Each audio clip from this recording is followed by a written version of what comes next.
Spend all. Get out of there fast. Yeah. I went from there. Here comes the big bucks. It's such a breath. The Bobby Baker Park is the dream. Is it true that you basically, to move up, you have to Honor work his as- daughter as well, we do that, yeah. As an officer, yeah. All right.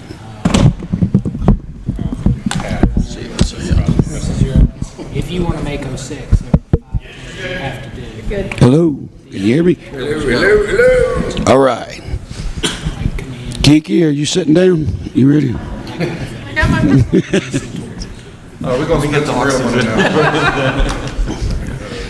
All right, well, I'm working with 2 general fund budgets.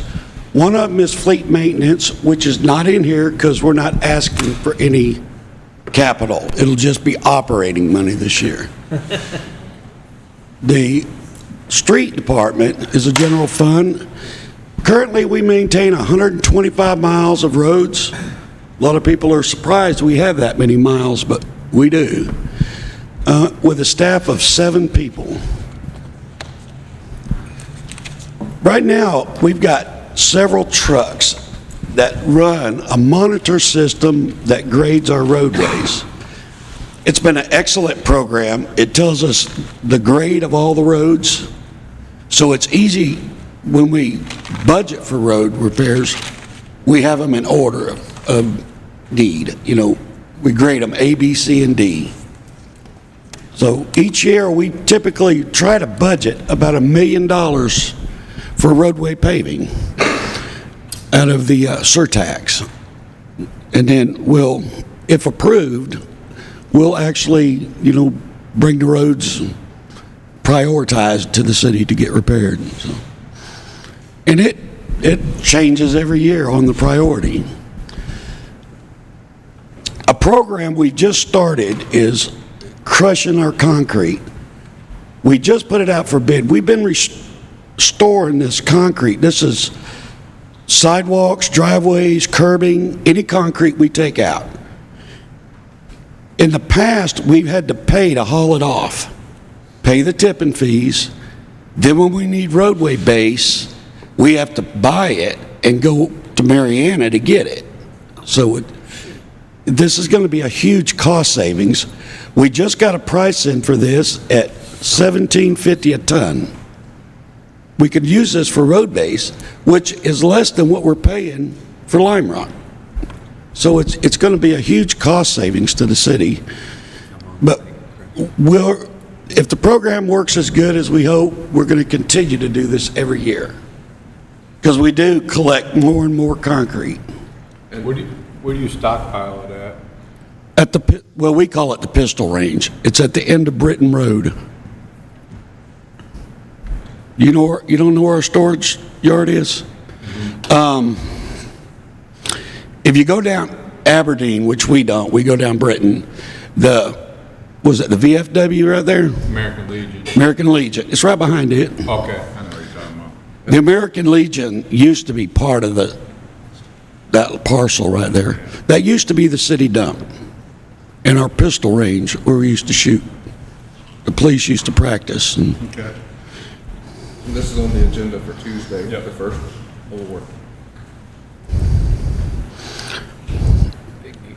Right now, we have a real good street sign replacement program. We've got a guy in there now that is on top of it by the name of Justin. He's well-versed on the requirements for the signs. He's got a program set up now where he does it in phases. So he's working throughout the city in different blocks to bring all our signs up to grade. So that's been a huge help because we're constantly getting them tore down and they're deteriorating, and it's just been a big problem. Bobby, is there a particular time frame or lifespan expected for your typical street sign that goes up? Well, they'll last 15 to 20 years to be legible. You know what I mean? Then they start fading off. Some that face the west, tend to fade out much quicker. A lot of them on the corners get smacked by the semis and trailers, and there's some corners we kind of go back to regular. It's just because of big trucks. But, Just Yeah. curious if there was kind of an average you saw here in Lynn Haven. excuse me? If there was kind of an average, like a normal sign here lasts 10 years, 15 years. They'll last a good 15 to 20, actually. Because they're made out of aluminum. Like I said, the sun is the worst part on them. Right. So if it's facing away from the sun most of the time, it'll last 20 years. There is 2 trucks that we're looking at replacing. One is just a standard pickup truck for the street department. The other one is the asphalt truck. Our current asphalt truck is, 15 years old, I think, right at? 04, I believe it was. 04, yeah, that one is 04. And it's getting worked more and more and more every year because we got a lot more patches. So it's really time to retire it. And we'll sell the old one. This is not in addition, this is a replacement. All right, now we're going to get into the enterprise funds. We got 4 enterprise funds to go over. The water department maintains the drinking water and distribution facilities, including all the wells, the ground storage tanks, the pumping stations, chlorine injection, and water meters. There's 18 staff members, including 2 water plant operators and 3 meter readers, and 1 backflow inspector. Currently, we're replacing the water meters with radio read type meters. We've done the majority of them in-house each year. We're doing a percentage each year. We have a remaining 2,137 to be installed in 2007, which we could do. We could also, Panama City Beach just signed a contract with Core and Main to install these meters that we could piggyback off of and get them done quickly versus stretching it over a whole year. And that is the intent, to have you all approve that piggyback contract April 14th. Yeah. It did not make the March 24th meeting. So that is an option, but we're just about there with replacing these water meters with the radio readings. So. We do have a 10-year capital improvement plan for the water system, which we've been gradually working through. We've also got a 10-year for the wastewater study that's been done, which we gradually work through. So some of these projects that I'm going to show you are actually on this CIP plan. The construction projects we're proposing for 27 is to rehab well number 4, estimated $170,000. It's part of the plan. Bradley Circle, the water main replacement, it's $300,000. It's also part of the plan. And the Rails to Trails water main extension, which is $65,000 construction cost. So those are the 3 we're proposing for this coming year. It's between Minnesota and the Timbers. The projects that we're going to engineer for this year, not necessarily build them, is designing the Johnson Drive water main replacement, estimated $35,000, and the replacement of the asbestos water line. We've got the majority of the asbestos replaced, but there's some scattered remaining pieces throughout the city we got to get, which hopefully will finish it up. We need to service the high service pumps. These are, have you ever been to the water plant, the big service pumps? It's time to service a couple of them, which averages about $10,000. To replace them is right at $50,000. So the option is to service them. Hopefully they're still in good enough shape that we don't have to replace them. Replacing truck 16. This one would be a replacement. We would auction it off, the old one, and collect the revenue from it. But it's an old locker body service truck that they use every day. Any questions on the water? Go back to we've got a lot of big projects. We've got them planned out for 10 years. It's a matter of funding them. The sewer division is another enterprise fund. Maintains the sewer treatment collection facility, lift stations, gravity sewer pipes, force main pipes, wastewater treatment facility. We have a staff of 10 full-time, 1 part-time position, so 10 and a half. What we're looking at is replacing 1 half-ton truck with a 3/4 ton. Currently, we've got a trailer with a vac system on it that a 1-ton truck cannot haul it. Since we got to replace this, we need a 3/4 ton big enough to pull that big trailer when it's full of water, along with any other equipment they may need, like the mini excavators and stuff like that. Every year we put in 2 to 3 lift stations that need to be rehabbed.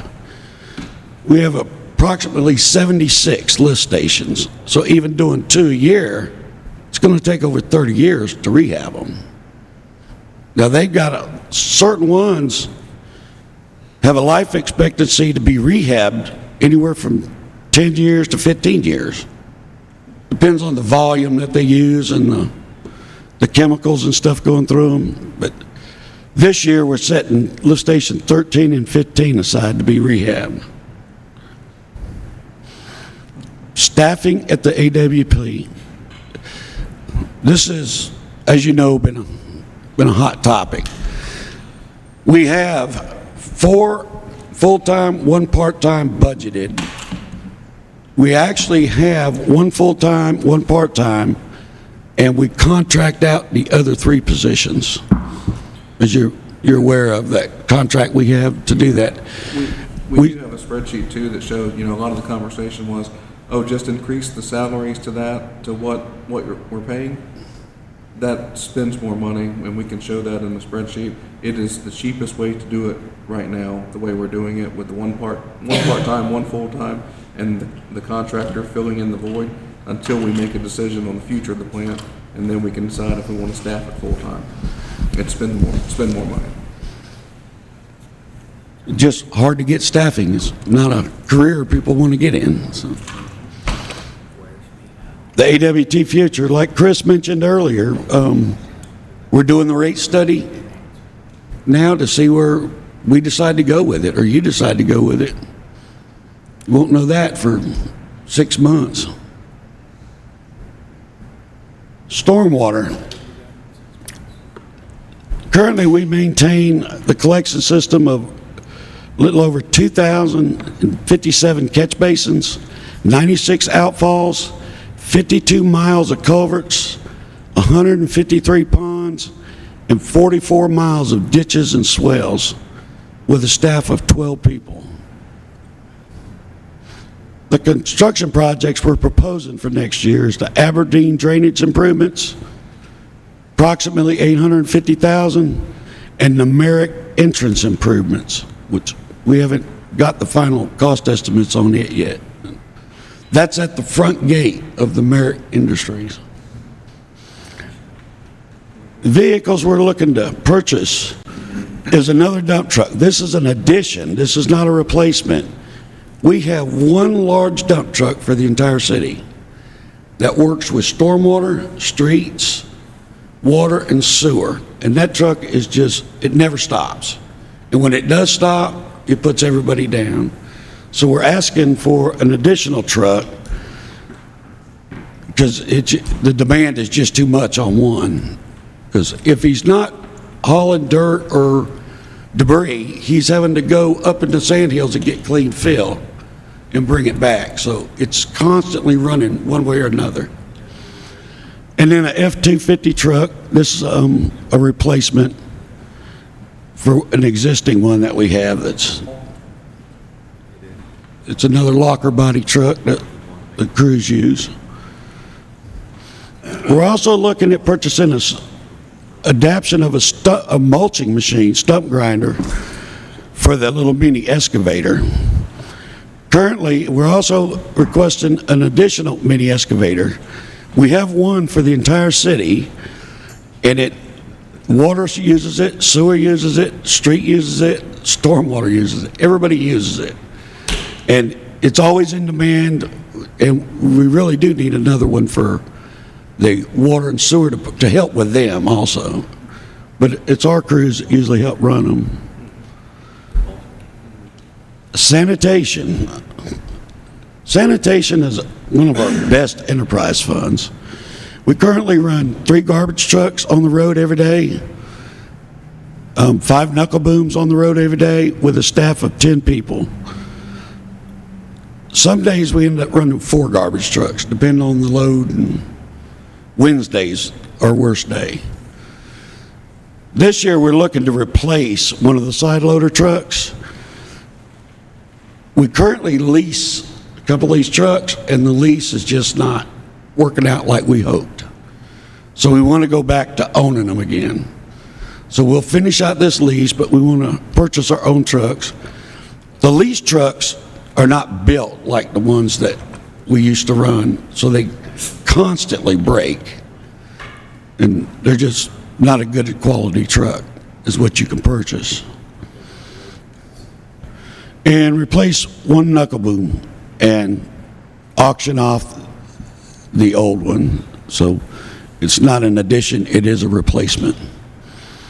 Which sanitation is solid to the point that it can replace trucks every year, which is a 10, because these are probably the hardest working trucks in the city. They start in the morning, they run all day, and they got just numerous moving parts on them, which is constantly breaking. But yeah, they are probably the hardest working trucks in the city. Garbage and knuckle booms. Any questions?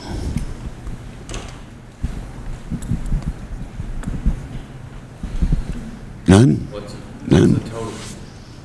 How much is all that together? All that? I wasn't tracking it because it's different Funding, budgets. so. Yeah. Well, the stormwater is always my first concern, and he's got $500,000 worth of additions to stormwater. Stormwater, even with the non-ad valorem right now, we're barely breaking even with when you put in the disposables, We're we're like not breaking 100,000 under, right? We're not even close to breaking even with stormwater.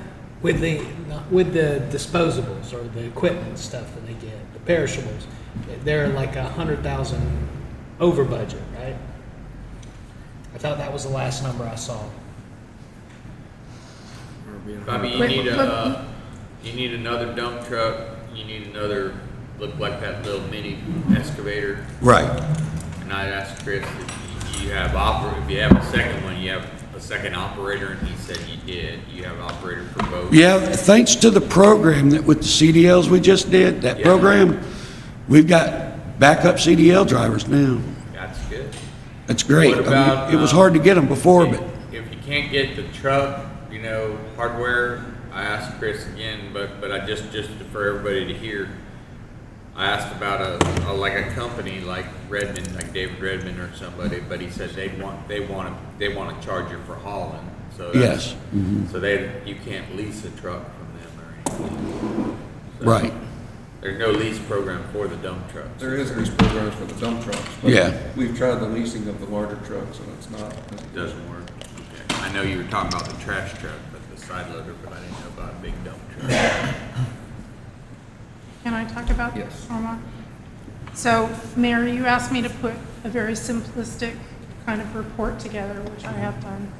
And it compares the last year of when we were including the fee on the utility, and it compares it against moving towards the non-ad valorem assessment. So the last year that we were including it on the utility bill, the stormwater department was in the hole $1,100,000, and that's after transferring over $1.3 million into the department from water and from sanitation. So basically, there were $3 million in the hole that last year. Okay. Over the course of 5 years, the stormwater department is in the hole of $1.7 million. But over the course of 5 years, we have transferred in $10 million from the other departments. So in 5 years, we've been in the hole almost $12 million. You see why I always say to you, the stormwater department is my biggest concern for the city. Absolutely. The non-ad valorem tax barely covers the operating cost. It is not enough to cover the capital cost. So in '25, the year we just finished in September, we brought in $1.6 million in non-ad valorem. The department cost $700,000 in personnel and almost $1 million in operating. Then we had $300,000 worth of project-related expenses. That was just last year. That was your disposables I was talking about. And then last year, of course, we had the very last debt service payment. So we paid, the debt service over the course of the last 5 years has been $5.3 million. So that's done. That's the good news. Going forward, we won't have any debt service for stormwater anymore. And we were running at a deficit even after we went from 3 tiers to 4 tiers on the non-ad valorem. And a lot of them literally doubled in a year. A lot of the assessments. I know mine went from like 174 to 350. Just boom, 1 year. So there was a lot of movement in that, and we're still negative. Yes, sir. It is my largest concern for the city. Copy. We have got, as a team, y'all, we have to get a hold on stormwater. The financing, the funding, it was kicked down the can for many, many years by folks long, long before we were here, even before Bobby was here. But it's a crisis we all have to deal with now. Well, and of course, it was exasperated by Hurricane Michael. Fair. Yes. But there was a lot of deferred maintenance and a lot of deferred expansion done for a long time because it's expensive and it was a pain to do, right? So now we have this big monkey on our backs that we have to deal with. And what it has in common with the sewer department is you don't really think about it until it goes sideways. No one wants a glass of water till the well runs dry. But without the non-ad valorem, we'd be in terrible shape if we didn't have it. Regardless of how we get the funding in, I am not a fan of the non-ad valorem whatsoever because it's not sunset. Right now, it's just basically another revenue stream that we've latched onto, and there's no end date, there's no sunset. Right. And we're not even breaking even with the extra funds we're making our citizens pay, which is bad on our house. It's a pox on our house. So we have to get this figured out. And whether it's additional money on the water bill, I mean, I think we're all going to have to pay the money, whether it's an extra $30 on my water bill every month for my particular rate, or whether I pay an extra $350 right before Christmas again. I'm still paying the same money, but it's how we do that, right? Right. We got to figure that out. In my opinion, there was a serious inequity in the utility bill. Someone who was renting a 700 square foot apartment was paying the same as Walmart. That makes no sense to me. No, it doesn't. So we really have to plan our work and work our plan in that. But that's one big area, y'all, that's kind of our collective Achilles heel. So if we don't fund it through non-ad valorem, how would we fund it? Because we sit there and we say we want to put it on the water bill, but the problem is you have less people that are paying into it if you put it on your water. Right. Am I right about that? Yes, sir. The non-ad valorem is the fairest, most equitable way you can. I'm not saying it is the fairest, but it is the most fairest, equitable method of collecting the money. No, I've already discussed some other options, and I think there's some other options as far as how to do it as a non-ad valorem, but you know, one of the statements you say, and I've heard this before, not just from you, but other people, is there's no sunset on it. Well, if you put it on the water bill, guess what? There's no sunset on that either. It's fair. But Corey Langford, he brought up a great, powerful quote. He came up there and stood at that podium and said, as it stands right now, my great-great-grandchildren that aren't even thought of yet will be on tap for this storm. Now, it gets renewed every year, to be fair, but there is no sunset to that. But they will still be paying a utility bill too if it comes in. And I think of it as a maintenance program. So when you say there's no end to it, well, when are you gonna stop changing the oil in your truck? When I don't have a truck anymore. We are always going to have stormwater issues. The city is at sea level. There's nowhere for the water to drain normally. Yeah. If We there's, are always going to have stormwater issues as long as the city is here. And the cost to maintain them is very expensive. It's only gonna go up. if there's ever been a good example of money being used to help something, it's been stormwater. The issues have declined drastically in 5 years. So the money is being used and the money is being effective. It's, Yeah, there's been a change. So this non-ad valorem that we're all currently paying that increased from the 3 to 5 tier, and it seems like we had a bunch in the 3 to 4 tier jump, that's barely paying salaries for those 12 employees. Correct. And the disposables, so things that they need to do their job, right? Right. We're not even breaking even now. No. well, we're not breaking even because it wasn't increased the way that the original plan was set forth either. We implemented it and then 2 years it didn't get an increase. Then we had to do a higher increase. So the plan was not followed either. This is year 5 or year 6. We should be at the break-even point. This is 5. This year, but we are not because the plan was not followed. So this is why I say, regardless of how we triage, this is probably our biggest financial Achilles heel as a city right now. Well, Yes. Other than maybe Well, debt. aside from, the $50 million sewer plant replacement. It's debt in general, but in terms of an operational, ongoing, right, Yes. fund, this Yes. is our weakest Achilles heel. yes. So we really, as a team, have to figure out how we're going to thread this needle. Bobby, could you put your slide back up here, if you don't mind, that shows all the projects for stormwater that you current, like the ditches and the this and the ponds? It was the Yes. little paragraph that you had I about think it all was of the them. last, wasn't it? Yep. I don't know. I mean, Stormwater. I'm fine with putting on If the you water can't bill, but find we it, just have send to it me. It expect, was, it had how We many just have to ponds, how many expect that. ditches, how Oh. many- it's gonna be a lot more. And people are gonna be like, That's it. I'm paying what, a month for stormwater? What, I know we talked about it before, what would we project it would be a month if we put it on the water bill? $30 to $40 a month, realistically. It was something in the order of $8 a month. It was $8 commercial, $3 residential. Is that what it was? So And it totaled in the last year $517,000. I don't know about you all, but the majority of people have an escrow account that they would much rather pay in their escrow versus paying an additional $30, $40 a month on their utility bill. You're gonna get a lot more Yes. complaints with $30 to $40 a month than you will people not even realize they're paying into an escrow account because they just do the monthly. That's Yeah. true. If you have a mortgage, it's not as impactful. You just write those checks to the mortgage and the mortgage company takes care of it.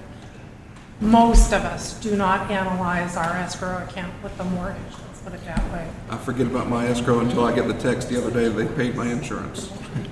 That's, So at $350 a year, which is what I just paid, and that was the paid early in November versus the April of the following year Right. with the little With the discount. little $6, $7 discount, whatever it was. $350 a year for mine, and mine's a third of an acre lot. That's divided by 12, that's $29.16. but it would have to go up drastically to cover the people that are not paying a utility bill to have property that's not paying.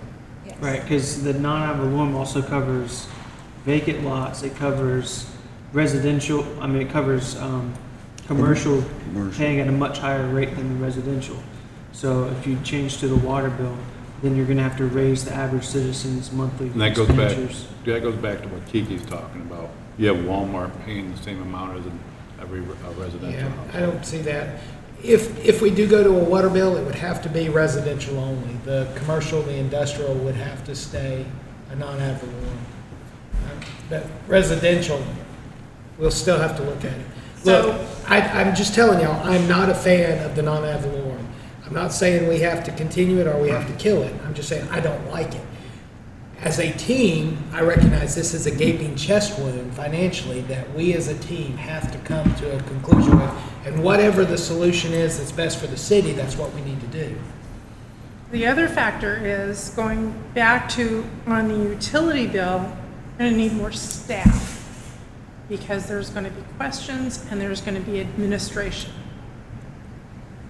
Currently, with it being on your property tax bill, city staff is not answering those questions. Our phone is not ringing asking why am I paying this bill? It may be going to the city manager, but it's not going to the utility billing department. Put it back on the utility billing department, I'm gonna need another staff member over there just to handle the added traffic.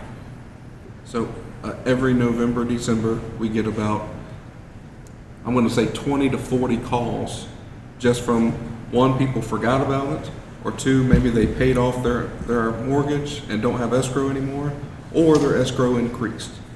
And the 20 to 40 calls we get, we explain it to them. It's not like every month where they're calling the utility billing department because their water bill went up or they had a leak or something like that, which would impact, going back to the utility bill would impact that drastically.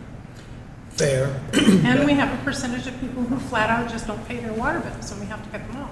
And I'm writing those dollars off on a regular basis. So now I'm gonna be writing off the stormwater assessment or utility billing or whatever we're gonna call it. And to be fair, there was a big sticker shock last year. I was surprised mine jumped from 175 to 350. You know, with no warning, it just boom. And I had to go back and run the tape on what happened. And I watched the whole workshop. And I understand the 3 and the 4 tiers now. I wasn't on the commission, so I talked to my commissioners and said, what the hell happened? And I got educated, but there's a lot of sticker shock there.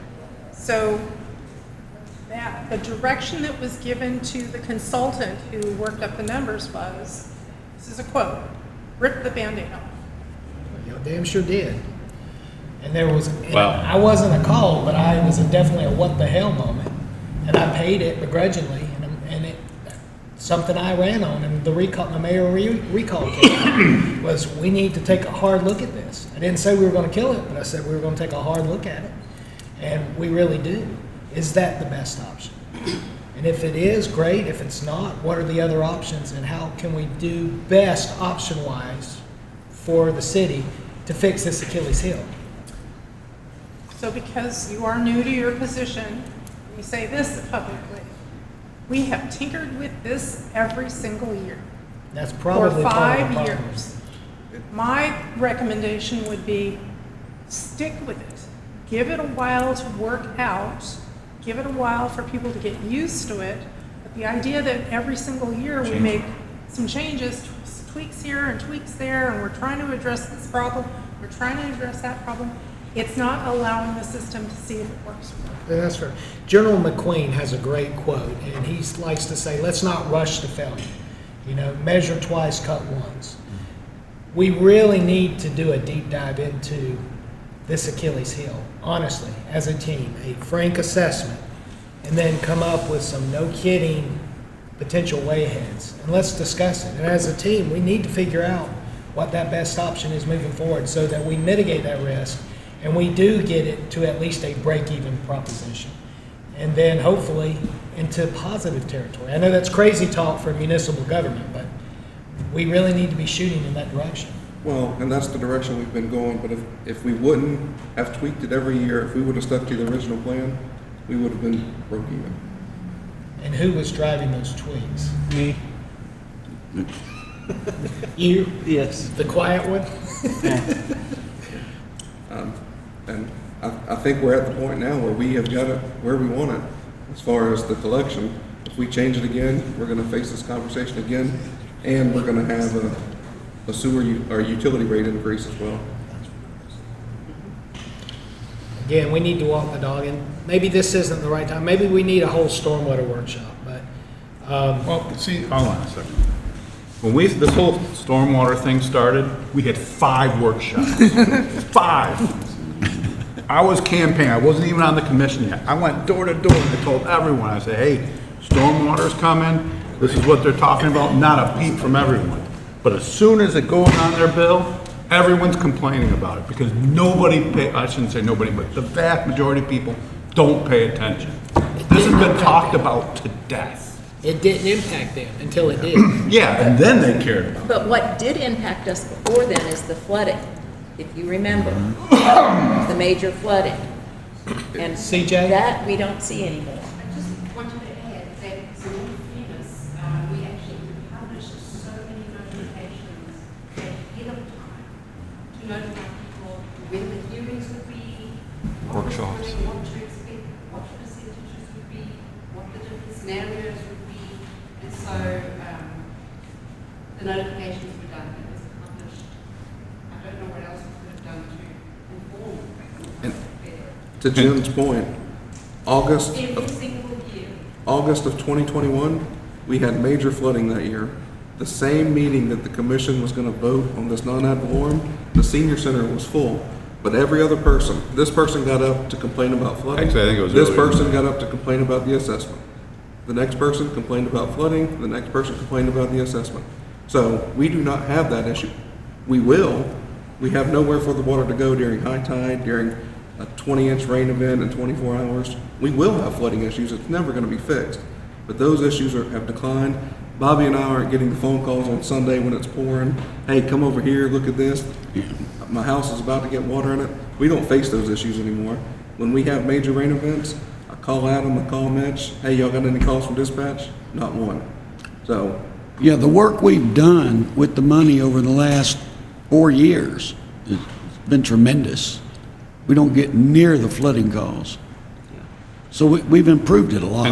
And I A experienced lot. the same thing. I actually had a poll that went out, I don't know, about a month ago. It was a free poll because I was a member of goodparty.org, and they sent it out to, I think it was 5,000 people, and there was like maybe 30 responses. And the same thing, I showed you them. You have people complaining about the assessment fees, and you got other people complaining about stormwater, fixing stormwater. It's like, you can't have it both ways. Yeah. Well, and I do want to say, I get where you're coming from, because when I first came on the board, close to 3 years ago, I was super passionate about stormwater, especially the non-ad valorem and the method of how it was being done. But I will say, myself and many people have spent hours and hours and hours trying to make this thing better. I mean, I've probably spent more time running numbers on stormwater than any other issue. And I'm at to the point now where I'm like Kiki said, let's just see if this works. Because anytime we need to tweak this, we got to bring back the company and the consultants and pay them to tweak it. We got to spend money to do that. And there's no question that the money's working. My question is, like you said, really where you're at is the method of how we get the money. Right. But I just want to say that I get where you're coming from because I've been there. But I want to assure you that there have been hours and hours and hours and hours put into this already. Sure. This is a well-known issue. I've been very passionate about it in the past, but I think we're at a point to where we kind of just need to see if it works because we just changed it not that long ago.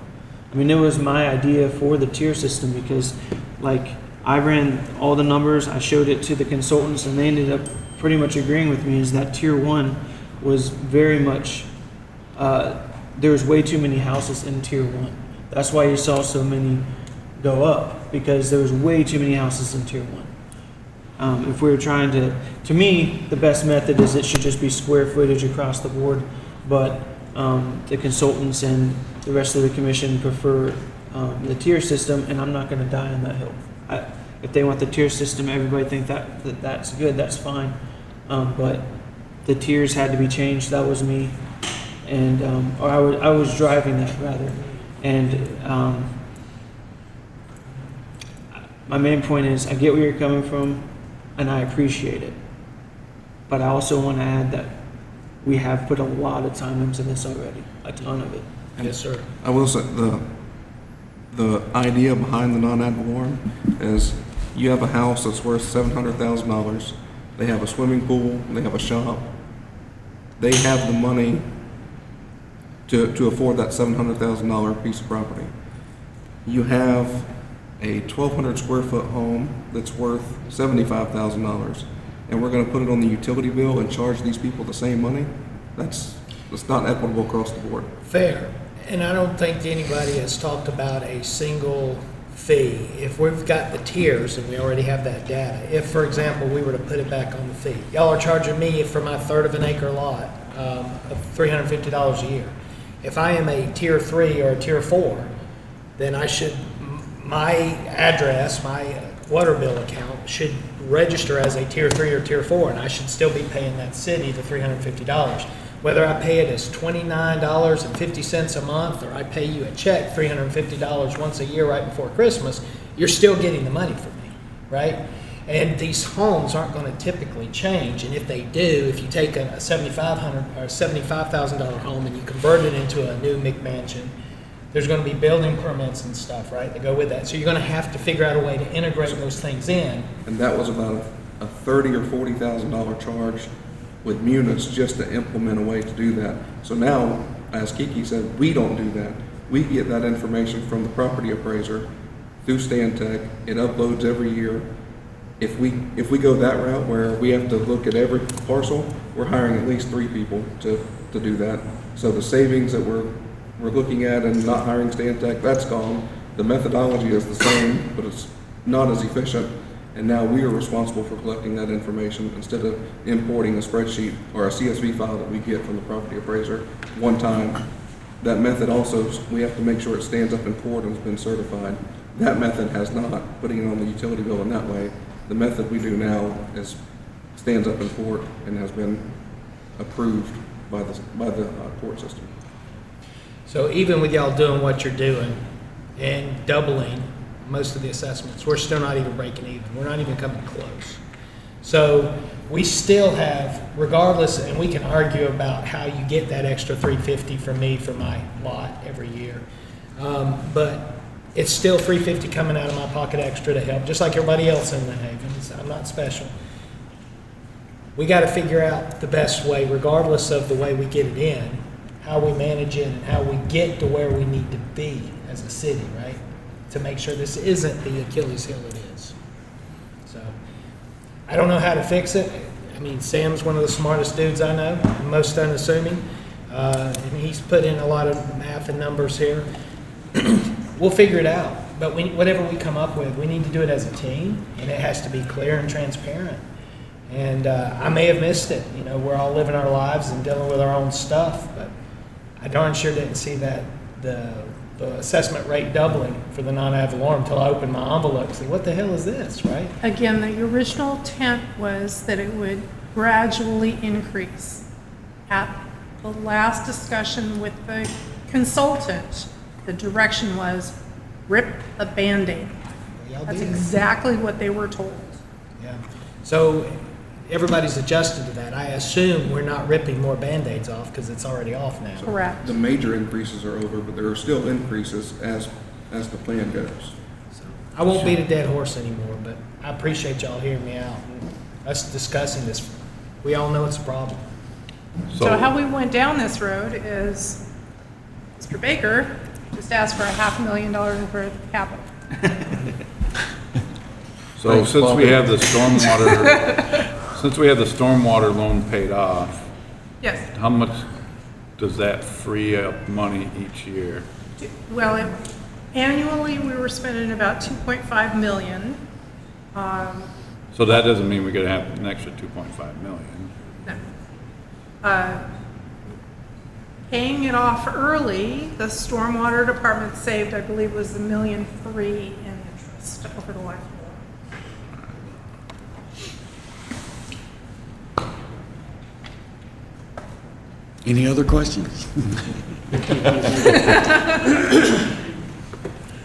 You definitely brought the beehive today, Bobby. It's always the bigger money projects that do that. Shook the hell out of it. Yeah, you guys are expensive. Well, what can I say? Thank you, Bobby.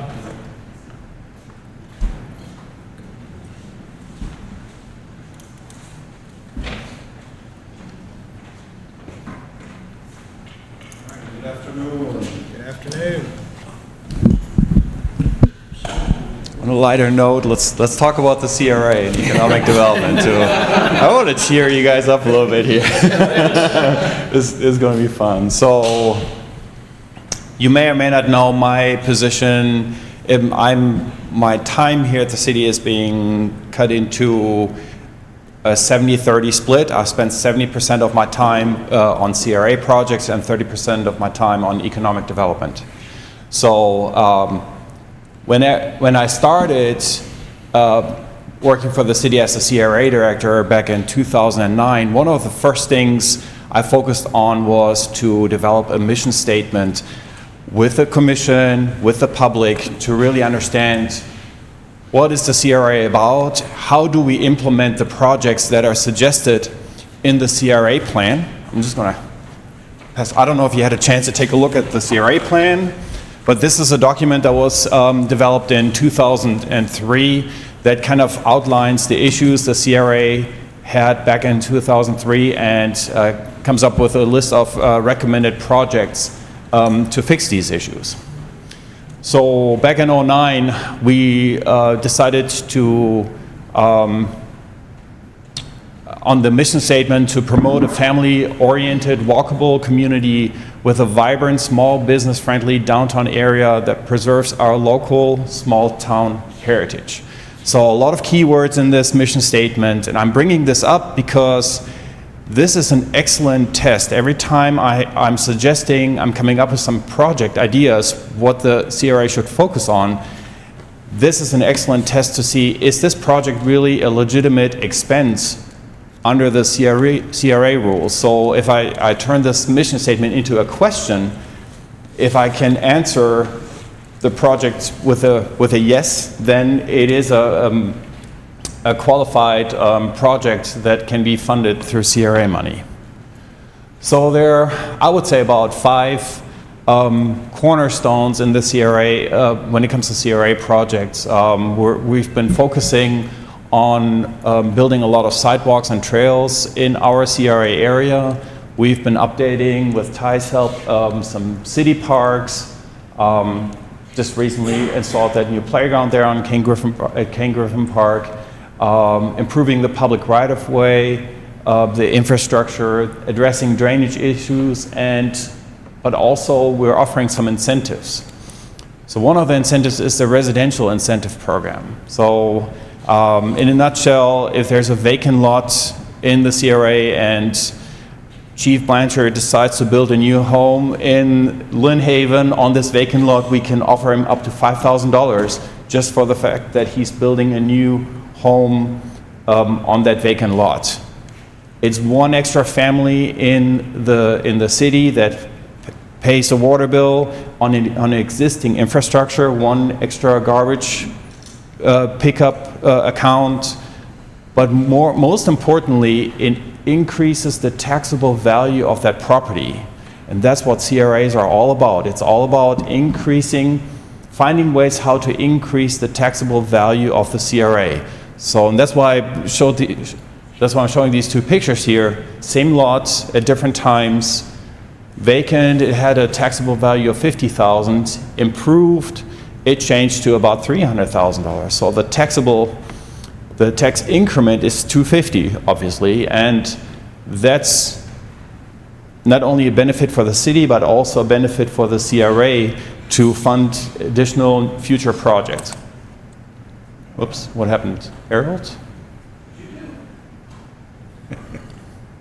There you go, thank you. Another incentive is the storefront incentive program, up to $25,000. Here's just an example, Ace Hardware, that property was vacant for many years. Then Ace Hardware purchased it. The intent is not to provide the financial funds to pay for an improvement like this. It's like a carrot on the stick. We want to encourage people to spend some money, but the majority of the funding should come from the private enterprise. Same thing here. This is Arthur Ruttenberg Homes, their office on Ohio and I think it's 7th Street where they're located, or maybe 8th. Same thing there. And then also we've been focusing on a lot of sidewalks within the CRA. And yes, there is a structure to this. We're just not randomly building sidewalks. We actually developed a sidewalk master plan for the city, identified areas where people would like to walk to, and looked at the existing infrastructure and the gaps, and then focused on the different gaps to kind of fill these in.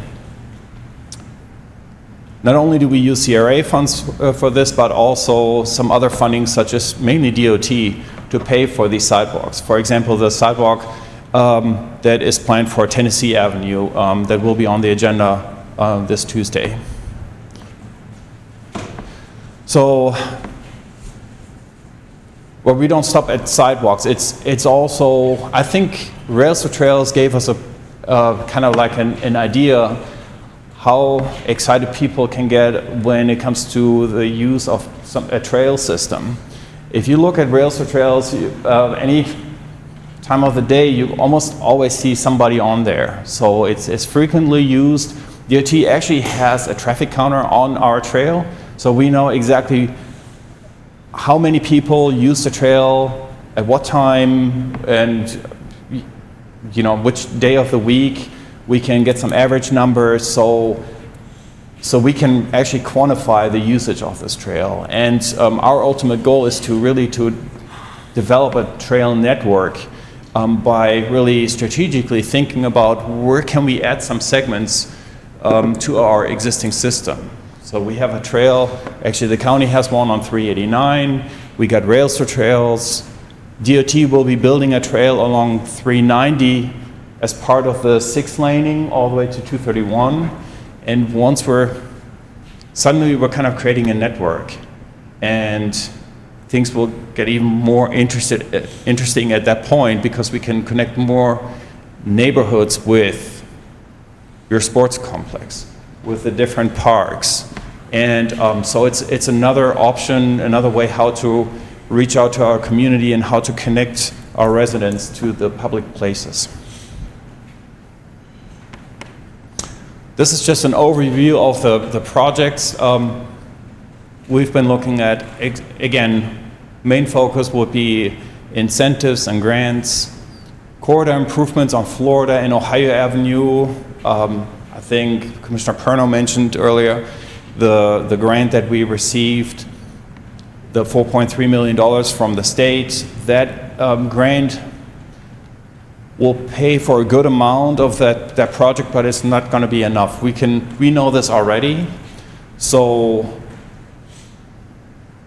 any financial gap could be covered by CRA funds, and so that's something that we're looking into right now. We continue to work on our sidewalk network, and we're also focusing on a regional stormwater system. The reason why you're seeing a lot of vacant land along Florida Avenue, our commercial corridor, historic commercial corridor, is that the lots are too small to build a new commercial building on it. There's not enough room based on our current standards, on our current development regulations, to put an office building on it, some parking, and stormwater. So one way to approach this, one way how to fix that problem, is to provide stormwater treatment off-site.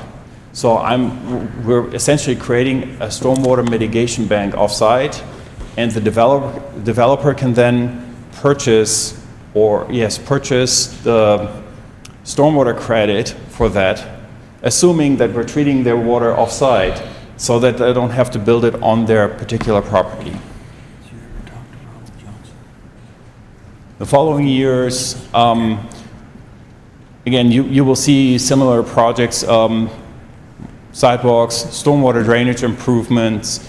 I've been working with Bobby hand in hand on different projects, drainage projects here within the CRA. We've installed or paid for some of the drainage pipe on 7th Street. So this is a continuous conversation that we're having. All of these projects are based on the CRA plan. So whatever, people always ask me, is this something the CRA can pay for? And I always refer back to that CRA plan. This is really my justification. If it's listed in there, then the answer would be yes. The main expenses that I can see for the CRA is really the corridor improvements. This will be several $1 million. And we may not be able to afford all of this all at once. We have to cut it up into phases and then do it in increments. I think that was the last part. The good news is the CRA the time frame was just extended by another 10 years. So our new sunset date is in 2043, which gives us more time and money for improvement projects here within our downtown area. Are there any questions about this? I know there was talk at state about doing away with CRAs. Did we hear anything from this session? I think that's kind of died down. It was kind of killed. Not saying that won't revive, but for now, that push is dead. This kind of discussion comes and goes, and yes, Griff Griffiths was very vocal about his dislikes about the Front Beach Road CRA, which quite frankly got out of hand. I mean, they have a hundreds of $1 million budget, and they're only focused on traffic. So it's there are some reasons why there was this dislike. Some tweaking probably needs to be done. One thing I wanted to bring up was back to the rails to trails thing. I really want to look at changing the flashing lights to where they only flash when someone's crossing. Yes. So I don't know if that's something we can use CRA funds for, like a sensor or a button, but that definitely needs to happen at some point. If it's within the CRA, then the answer is yes. So, and only the 17th Street crossing is in the CRA. So all the other crossings on 26th Street, on 389, Mosley, that is unfortunately outside the CRA. So we could not use CRA funds for this, but maybe through Bobby's office. We have prices on those, and we'll likely add it to the fiscal year 27 budget. It'll have to come out of the street department. Okay.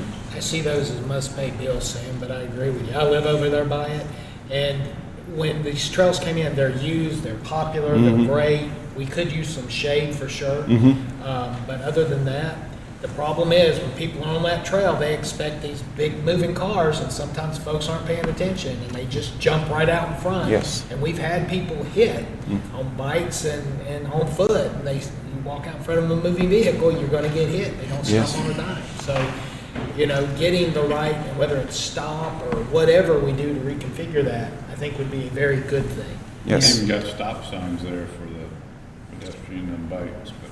Yeah, I went and double checked just to see, and there are stop signs for the bikes, but I don't know. I think just from a psychological standpoint, if you're driving and you just see a constant flashing light, You get used to it. It doesn't get, exactly, you get used to seeing it. Agreed. Unlike a school zone where oh crap, I got to slow down. Yeah. Yep. And then you creep along. If it's 24/7, you're like Right. Yeah. Exactly. All right, Harold, can you put up the presentation for economic development?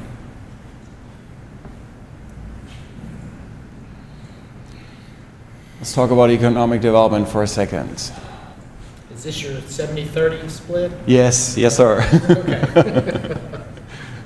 So, same thing with economic development. I'm big about a mission statement to really understand which direction we're heading, and that there's really clear communication, not just between city staff, the city commission, and the public. of course. So to enrich citizens' quality of life by attracting new businesses to Lynn Haven, by promoting the retention and expansion of existing businesses. So it's all about bring, keep, and grow. Doesn't matter if you do economic development in New York, in Tulsa, Arizona, or in Foley, Alabama. It's always about these three components. And all of these activities, all of the actions I take as part of the city's economic development director, they all fall back to bringing new businesses to our community, keeping the existing ones, having a good business relationship with Merrick Industry, Jensen USA, Train, and so on, and local retailers, and helping them grow, listening to their concerns. Man, I wish I could do this, but I have some problems here with this property, and that's something where sometimes the city can help with our expertise from a development side and provide some ideas how to approach these issues.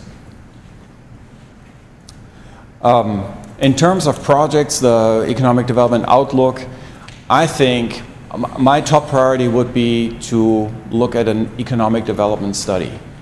I know today that we are running out of inventory, which is a good problem to have, but it does not help us. If I had a business that knocks on my door tomorrow, that wants to bring 100 new jobs to our area, I would have to refer them to another community because we simply don't have the commercial space to offer them a new home.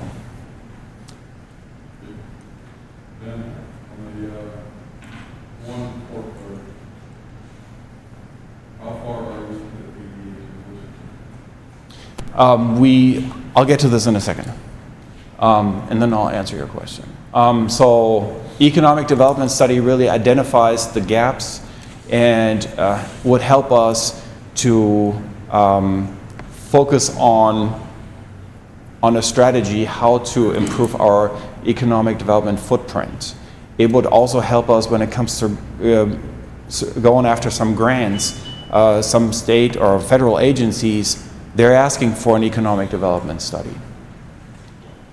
So we all know we have a commerce park on Aberdeen Loop, Aberdeen Parkway, and we have an industrial park over on the west side of the city.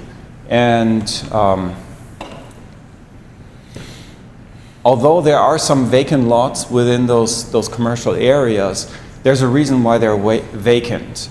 There are a lot of wetlands in this area. Back then, these commerce parks, commerce and industrial park, they have been around for a long time. I still don't understand why somebody wanted to build an industrial park right on the water in a wetland surrounded by residential. It's strategically, from a location, it's challenging. You have to get all the semi-trucks through a neighborhood. It's not ideal. But in all fairness, this industrial park has been around for a very, very long time. And back in the 60s, there was probably no neighborhood. All of this kind of started to fill in over time. How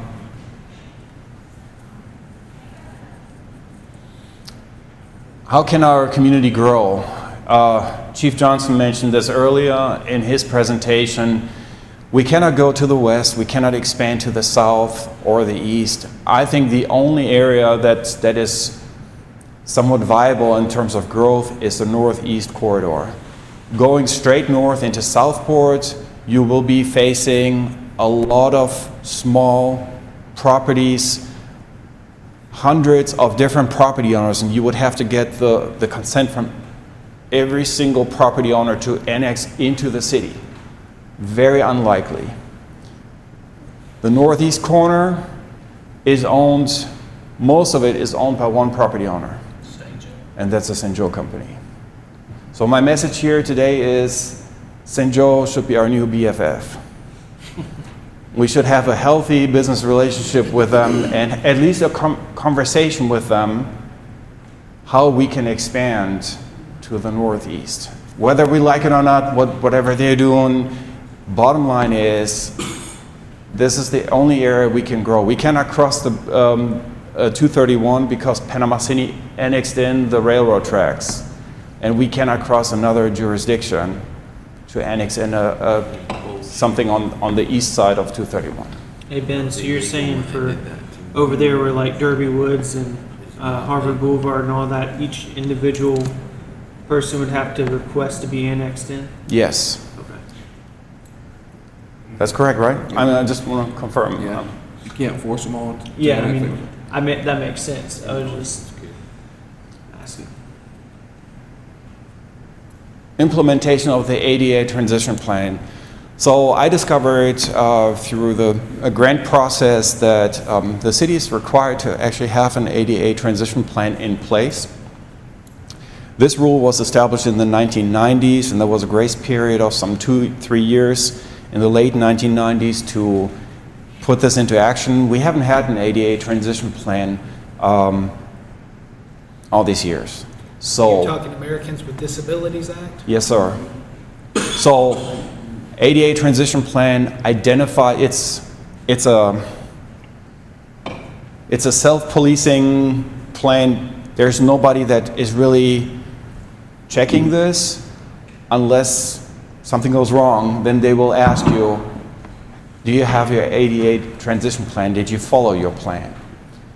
This plan basically analyzes all the city's infrastructure, sidewalks, buildings, and parks, and identifies some ADA disability deficiencies. It lists all of these deficiencies with a cost estimate, and our goal is to fix these deficiencies over the next coming years. Right now we have some $25,000 in our budget to work on that to-do list, if you will. And there's 50,000 in fiscal '26. 50, perfect. So we've been working with a fire chief and also public works on implementing these different projects. We've identified some public bathrooms. They're non-compliant. The stalls need to be a little bit larger. It's really specific what based on the findings that we've identified out in the field. So as money becomes available, we are using these funds to make it better. Sometimes detectable warning pads are missing on a sidewalk at an intersection. So that's a deficiency, and that should be repaired at some point. In terms of funding or a budget for economic development, I think the study is really paramount. It's really the foundation that we're building here. And then based on that, more than likely we would need another commerce park, industrial park here in our area. Triumph Gulf Coast funding could be an option to pay for that infrastructure. But we would have to purchase the land first, get the funding from Triumph Gulf Coast to put in water and sewer lines to get these sites shovel ready. That's the term economic developers like to use to really be ready when a company comes into town, that we can say, here, we can sell this piece of property to you to build a new office center, warehouse, whatever it is. So the northeast corridor would likely, in 231, would likely provide that opportunity for us. Yes. So right now, I think the Mill Bayou development, the Mill Bayou property, some parts of the, 900 acres, or is it 600? 900 something acres, that could be turned into a commerce park, for example. So light industrial or commerce park, no noise pollution, any of that. It wouldn't be heavy industrial, it wouldn't be any manufacturing. Everything would be indoors. Funny you mentioned that. I talked to George Gonzalez, who is the CEO of St. George, Tuesday. He's out of town this week. We're supposed to be getting together for lunch next week. So I probably need to huddle with you and Mr. Lightfoot.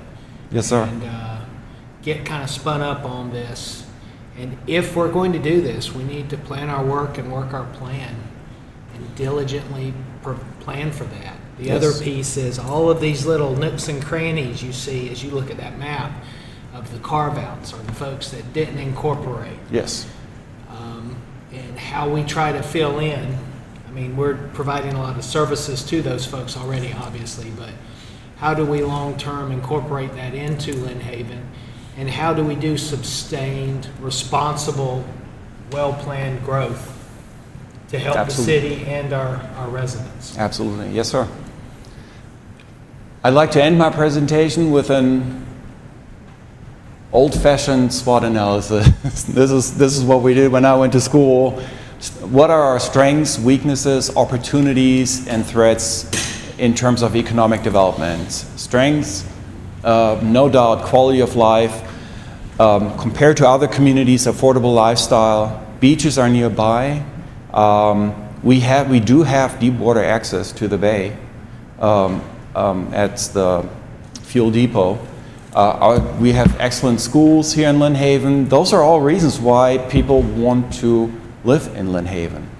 It's a safe community. We have excellent schools. Those are all selling points, and that's the reason why our real estate continues, the property values continue to go up. Good regional strategic location for aviation, advanced manufacturing, and medical sector. I'm starting to see the development of an aviation business cluster here in our area, and it's all fueled by the airport. IAG Aero is just one example. They're building a test cell at the airport right now. Those are some major developments that an engine test cell, they will never move this. Whenever this is built, they will stay, and it will bring a lot of high quality jobs to our area. Urban core, close to proximity to ECP. I had some professionals, some attorneys reach out to me because they like Lynn Haven because it's only a 20-minute drive to the airport instead of an hour drive from Panama City, downtown Panama City. They don't have to be right next to the courthouse anymore. A lot of the court appearances, they're on Zoom. And so the physical presence is no longer needed, which really changes the dynamics in the real estate market. Ben? Yes, sir. So last week I had a meeting with the new CEO at the Navy base when we were doing our training. And his future plans is to have his area dredged so he can get actual Navy ships into that port over at the Navy base.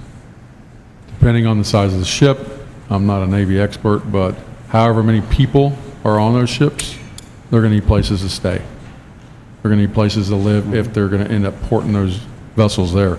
I don't know the time frame on that, but that goes kind of in the same lines as your airport drill. He's going to be meeting with the county soon to have all that dredged out from his area all the way to where the port ships come in. If he brings in one naval destroyer or some of the smaller ships, yeah, the military guys, you know more than I do how many people are on those ships and where they're going to have to go to stay, hotels, houses, rent, and all those other things. So that's another possibility to go along with your economic development for growth, to be ready for and to stay kind of on top of. And Tyndall's the same way, and a lot of the drones and the intelligence and the fighter pilots or the F-35s, those are very manpower intensive. They have a lot of higher ranking pilots and senior NCO maintainers. And what do most military people have that have been in for a while? Families. Where do most families want to be? Good school areas, right? That's one of, as you said, to your point, that's why Lynn Haven is so popular. It's it's a nice area. It's got really good schools, but with the really good schools and antiquated roads, we have really bad traffic. So you pick your poison.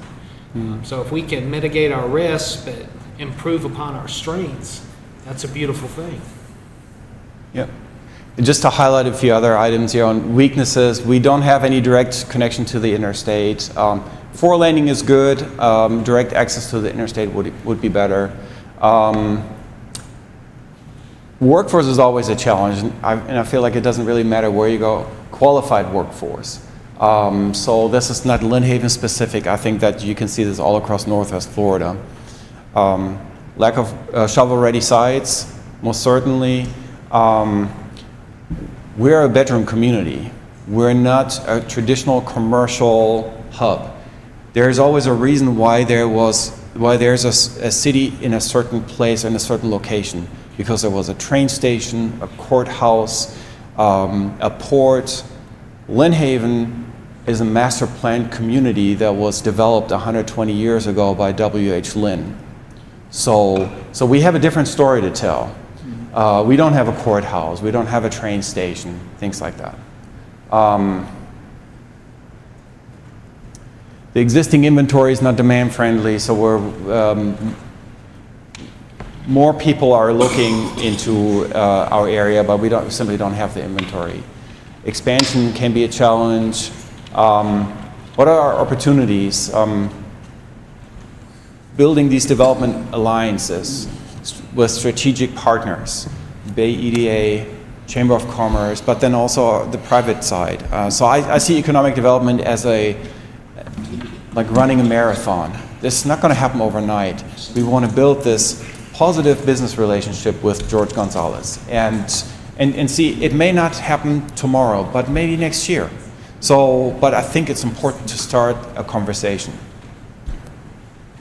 What are threats? Undiversified economy. We only have a few anchors. Train, Jensen, Merrick, that's it. There are no other large companies here in this area. So to diversify our economic footprint is definitely something we should focus on. Potential annexation challenge, it can be challenging. You have to get consent from every single property owner, and that is the challenge. There's a reason why they're not in Lynn Haven today, because I don't want to pay extra taxes, because we may not be able to provide utility services to them if they wish to annex into the city. So that's all I got. Are there any questions? Yes, sir. When you mentioned incentives for commercial or businesses, what are some of those incentives to bring new businesses in? So we do have a commercial incentive in place up to $25,000 if you decide to build a new commercial facility or a new commercial building here in Lynn Haven, in the historic part of Lynn Haven. We would pay up to $25,000 for the additional space. It's a matching grant, so you would have to bring at least $25,000 to the table, and you have to increase the footprint of the building. So it can be a renovation or it can be a brand new building. Okay. And we're actually, this Tuesday, it's going to be probably in April, we already received one commercial incentive application, so for a business that is that's renovating on Florida Avenue right now. Oh, cool. And just to bring home the point you're talking about, folks not wanting to expand with us, I met with he's a retired Air Force Senior Master Sergeant, 82 years old, been a resident here since the late 80s when he retired out of Tyndall. His wife was from here. Mm-hmm. They did their career, they came back and retired here, and he lives right off of Minnesota Avenue. And he said, why should I, and he's got like a 5-acre lot, he said, I had to put in my own well and septic and all that, and then the city came along and said, well, you want to hook up with us, you'll have to pay taxes, but we'll give you water and sewage. And he goes, I have all that. Mm-hmm. Why, so for the folks that have done that, the kind of, I guess, the legacy or the long-term folks that had to be self-sufficient when Yes. the city wasn't providing those services, now they have those services, so they don't really want or need our services now, right? That's a lot different than carving out a new neighborhood or carving out and remodeling a tract of land and turning a 20-acre lot to 500 townhomes. Absolutely. I think timing is crucial because that septic tank needs to be replaced at some point. Right. And that might be a good opportunity for us to restart that conversation and see, still interested? Maybe now? If not him, certainly his children, grandchildren that take over grandpa's farm or house or whatever when Yes, he sir. goes, right? But it may not be something where folks are readily willing to sign up to be new Lynn Haven taxpayers, right? Yes. What's the cost to replace sewer box thing? Is probably about what? It's expensive. I know this. I only know it's expensive. It's about 10,000 to abandon it, and then you have to tie on and impact fees and a plumber. No, I meant if you have your own sewer, if they have to replace, because after so many years, they have to replace that. A septic tank, Septic tank. Yeah, it's about 10,000. It's about 10,000. minimum these days. But the way the law reads, if the sewer is in front of you, you can have your septic tank. If it fails and there's sewer within 100 feet of your property, you have to hook it. Oh, You won't get a permit to redo it. okay, didn't know But if that. there's no sewer available, then they'll reissue the permit. So it goes back to your point, yeah. Does that sanity check, I mean, who checks to make sure sewer's not available? They have to come and check When they it apply out? for the permit, the health department Okay, does the permit for septic. And they'll check with the city gotcha. where sewer is. So you do have an honest broker fact checking? Yes. Gotcha. With us possibly servicing sewer out in Southport area, since that would all have to be piped out that way, do you see opportunity that way of Lynn Haven expanding out over the bridge there? I would say it is possible, but Chris, you probably know more about this. You have to, for people to agree to the annexation. Right. It makes that area unannexed. If we're doing the retail billing in that area, providing service in that area, it makes it hard for someone else to come in and annex it. Not that we have rights to it or anything, but it's a step in the process, is it not? Correct. If we become the retail utility service provider, Panama City, for example, couldn't annex all the way down in that area. Oh, but it's not harder for them to annex into Lynn Haven? They could annex into Lynn Haven if they Oh, wanted. I thought that's what you were saying, make it harder. Us being the retail provider of billing. Okay. Makes it harder for someone to come in and provide that type of a service. That makes Okay. sense. And then the next step would be, fire and police. Right. Better protection, quicker response, you know what I mean? So. But there has to be just a, start. you have to kind of it has to be a balanced approach, right? Because you're going to have one customer there every quarter mile or eighth of a mile versus 300. No, not anymore. I mean, there are lots of subdivisions in Southport that the utilities are in. There's about 4,700 utility connections. Yeah, wow. Yeah. Yeah. It's not the early 2000s Southport anymore. But I foresee that, especially with the airport, now I see a lot more neighborhoods and businesses going down there in the future. So, Jennifer Vigil with Panama City Destination, I don't know if I think you've talked to her in the past Yes. about bed tax and us being part of that. Just wondering what your opinion on that whole thing is. Absolutely. We should definitely look into this. Jump on that.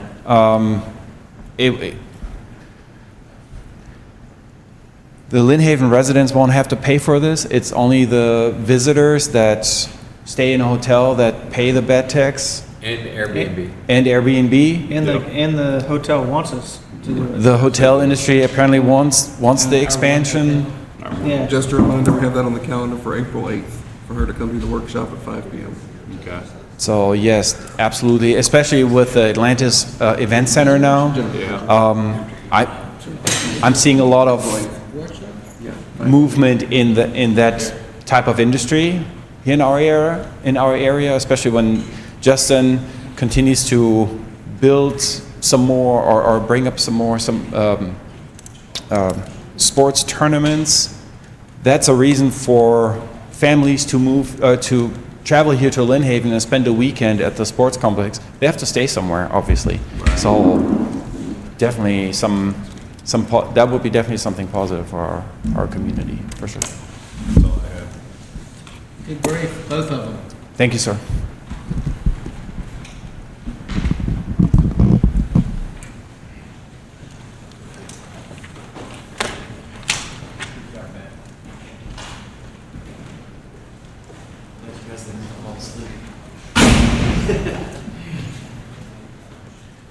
All right, good afternoon. I am not going to be long. I don't have any capital improvement projects for human resources and risk management. So if you will, just kind of picture it. It's a very small department in terms of resources, staff resources, and the goal here this year, the next fiscal year, and the years to come is to move the needle from being reactive to proactive. So if you can kind of picture it in your mind that we are flying this plane as we are building it. And the reason I say that is because due to Hurricane Michael and some other incidents, documentation, although we've had our enterprise resource system, documentation and the way the city has operated in the past, very paper-based, everything being manual. Although we have the system, not everything was uploaded into the system so that we can access that. So it is my understanding that several documents were lost and damaged during Hurricane Michael. And so to use it as a lessons learned, we're trying to avoid those things and kind of move more to a innovative, automated way of operating. So 3 objectives here: increase the use of automation to improve efficiency, reduce administrative costs, and ensure consistent service delivery across the organization. And one way we can do that is to maximize the existing system. So currently, this is how we operate. An applicant is interested in a job. They submit their application through Kildare. We take that information, then we use a separate system, DocuSign, to obtain secure information so that we can do the pre-employment screening.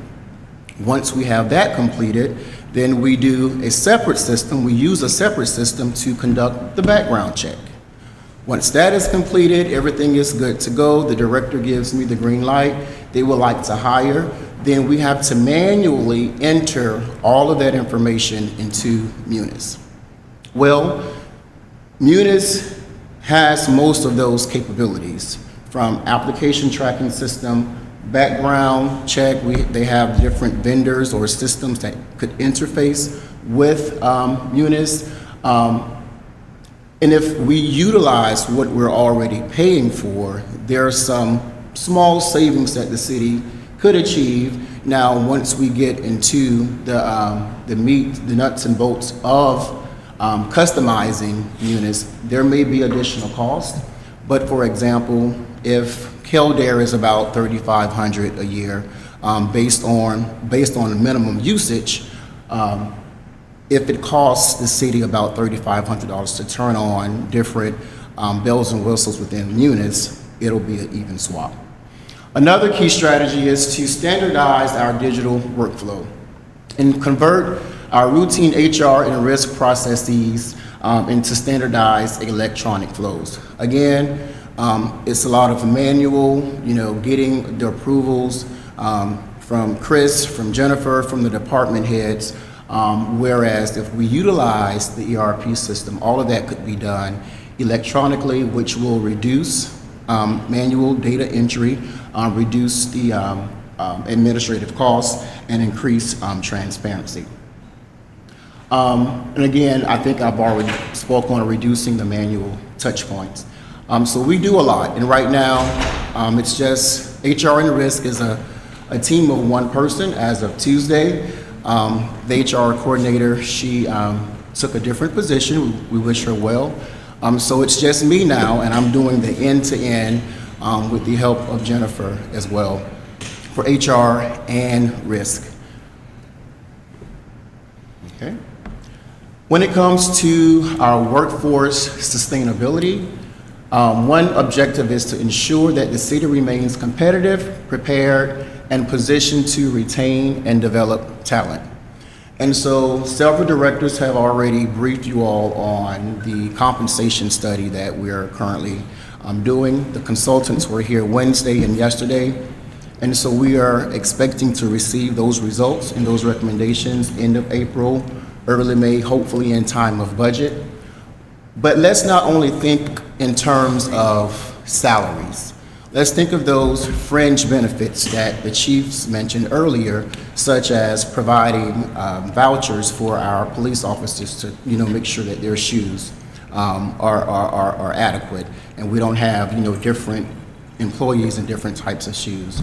Let's think about policy changes in terms of, I know Panama City, for example, they have a policy that if your department is at least 50%, I think it's 50% understaffed, there may be additional funds that employees can receive until staffing is brought to an adequate level. Our benefits, that's one way, while the younger millennials, Gen Z, Gen X, may be just focused on their salary, that's not the only, population that's applying for jobs. Benefits may be more attractive in terms of an employee. So there are changes that we could make that we're hoping to get results from our compensation study as well. I know Panama City, for the employee, all of their health benefits are free for the employee only. The employee begins to pay once they add dependents or, spouse or the family. So there are other things that the city could look at in terms of policy changes, procedure changes, fringe benefits. Right now, we don't have maternity or paternity leave that's available. It's just one pool of leave, your paid time off. Some cities offer employees a different set of pool should an employee have a newborn. So the compensation study is going to be holistic and just not focused on salary. Also included in this is the need for training to keep our employees, to develop an internal mentoring program. One thing that I did in my previous capacity, I developed this walk a day in my shoes. Because for some of the employees who are, have aspirations to promote, the position looks attractive, but, once they get, to, walk a day in the shoes, they may say, oh, well, this is for me, this is not for me. So having those mentoring programs internally that will not only train staff, but also help us to retain them as well.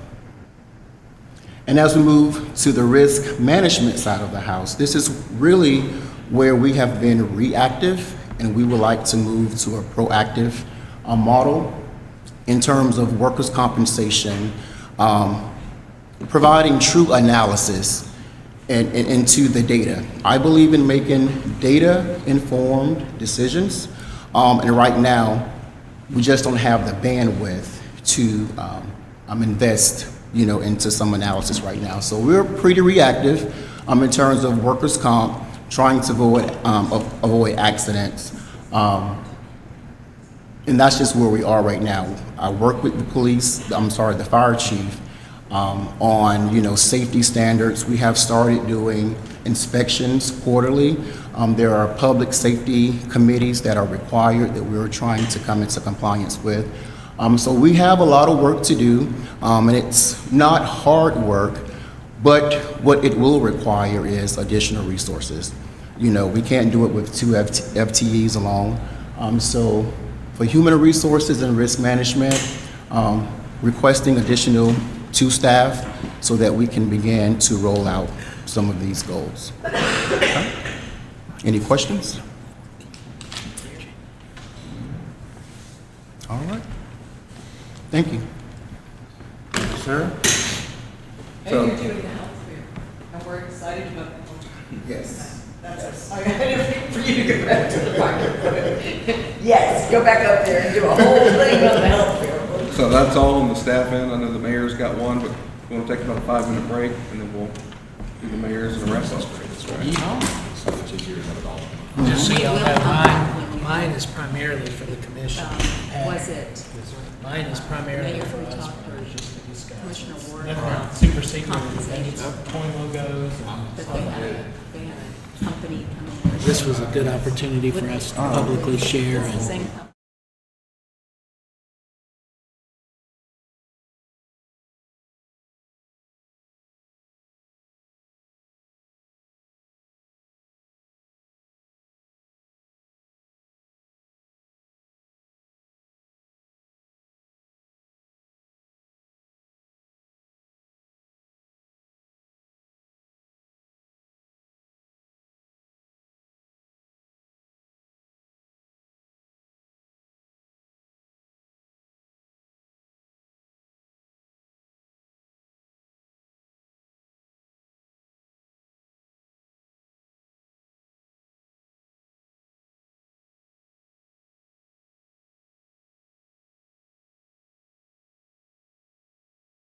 Guam, Japan to visit. I was staying up pretty late, sleep in until 9 or so. Kind of talked to me when it came up. Maybe even 10, staying up really late. We wouldn't even, This week, discuss that. yeah, some manager interviews, and then Tuesday, Thursday morning, spoken at the block. All of a sudden, How much the commission appreciates did notice one thing. Christmas. That was true. Wednesday was the one day this whole week. Normal. Because the yellow bus that we got. Good kid. I just bought. At least they're wearing something. I don't know if they'll have them. And my guys just stopped working. I bought all the tank stations. I have no idea. I have no frame of reference for what it was like. What was it? Pretty much. Not that other people didn't. Trevor, that's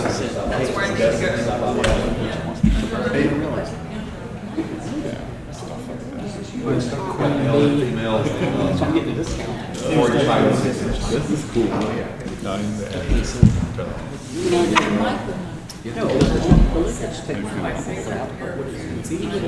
The actual case itself will have a mirror. So when you want to do it? Sam, I appreciate your thoughts very much and your feedback. Y'all know, the only reason I say it is I get it.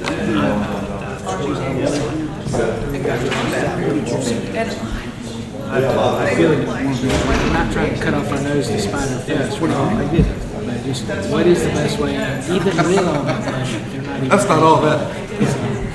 Hey, we're gonna get my hard look. One thing that freaking kills us is the trees. Because the trees slow down the rain and then they suck it up. We lost our main defender. Hey, I was only responsible for one of those. I have spots. I was only responsible for one of those. Chief, I want a jacket. yes, sir. What size? Large. Extra large. Extra large. Cleared out over 20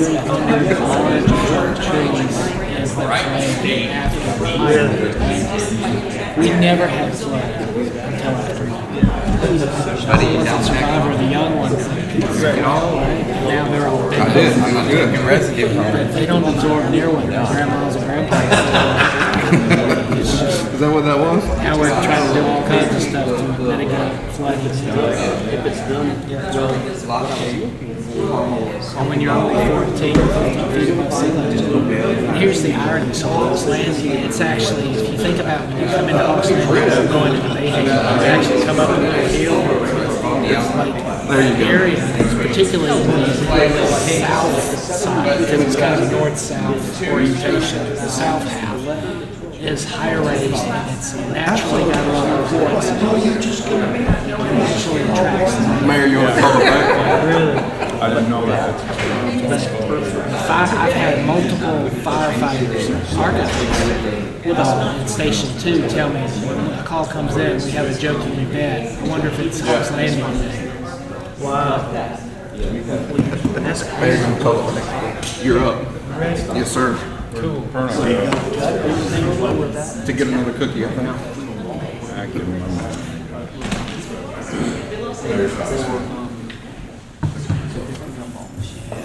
Load that up.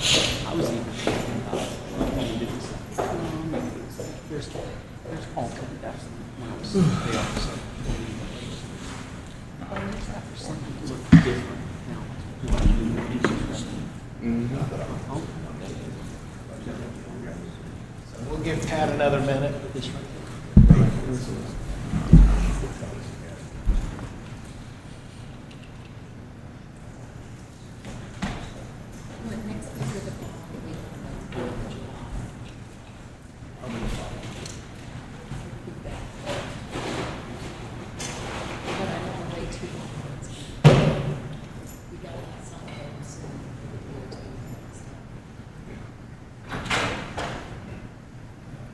Now we get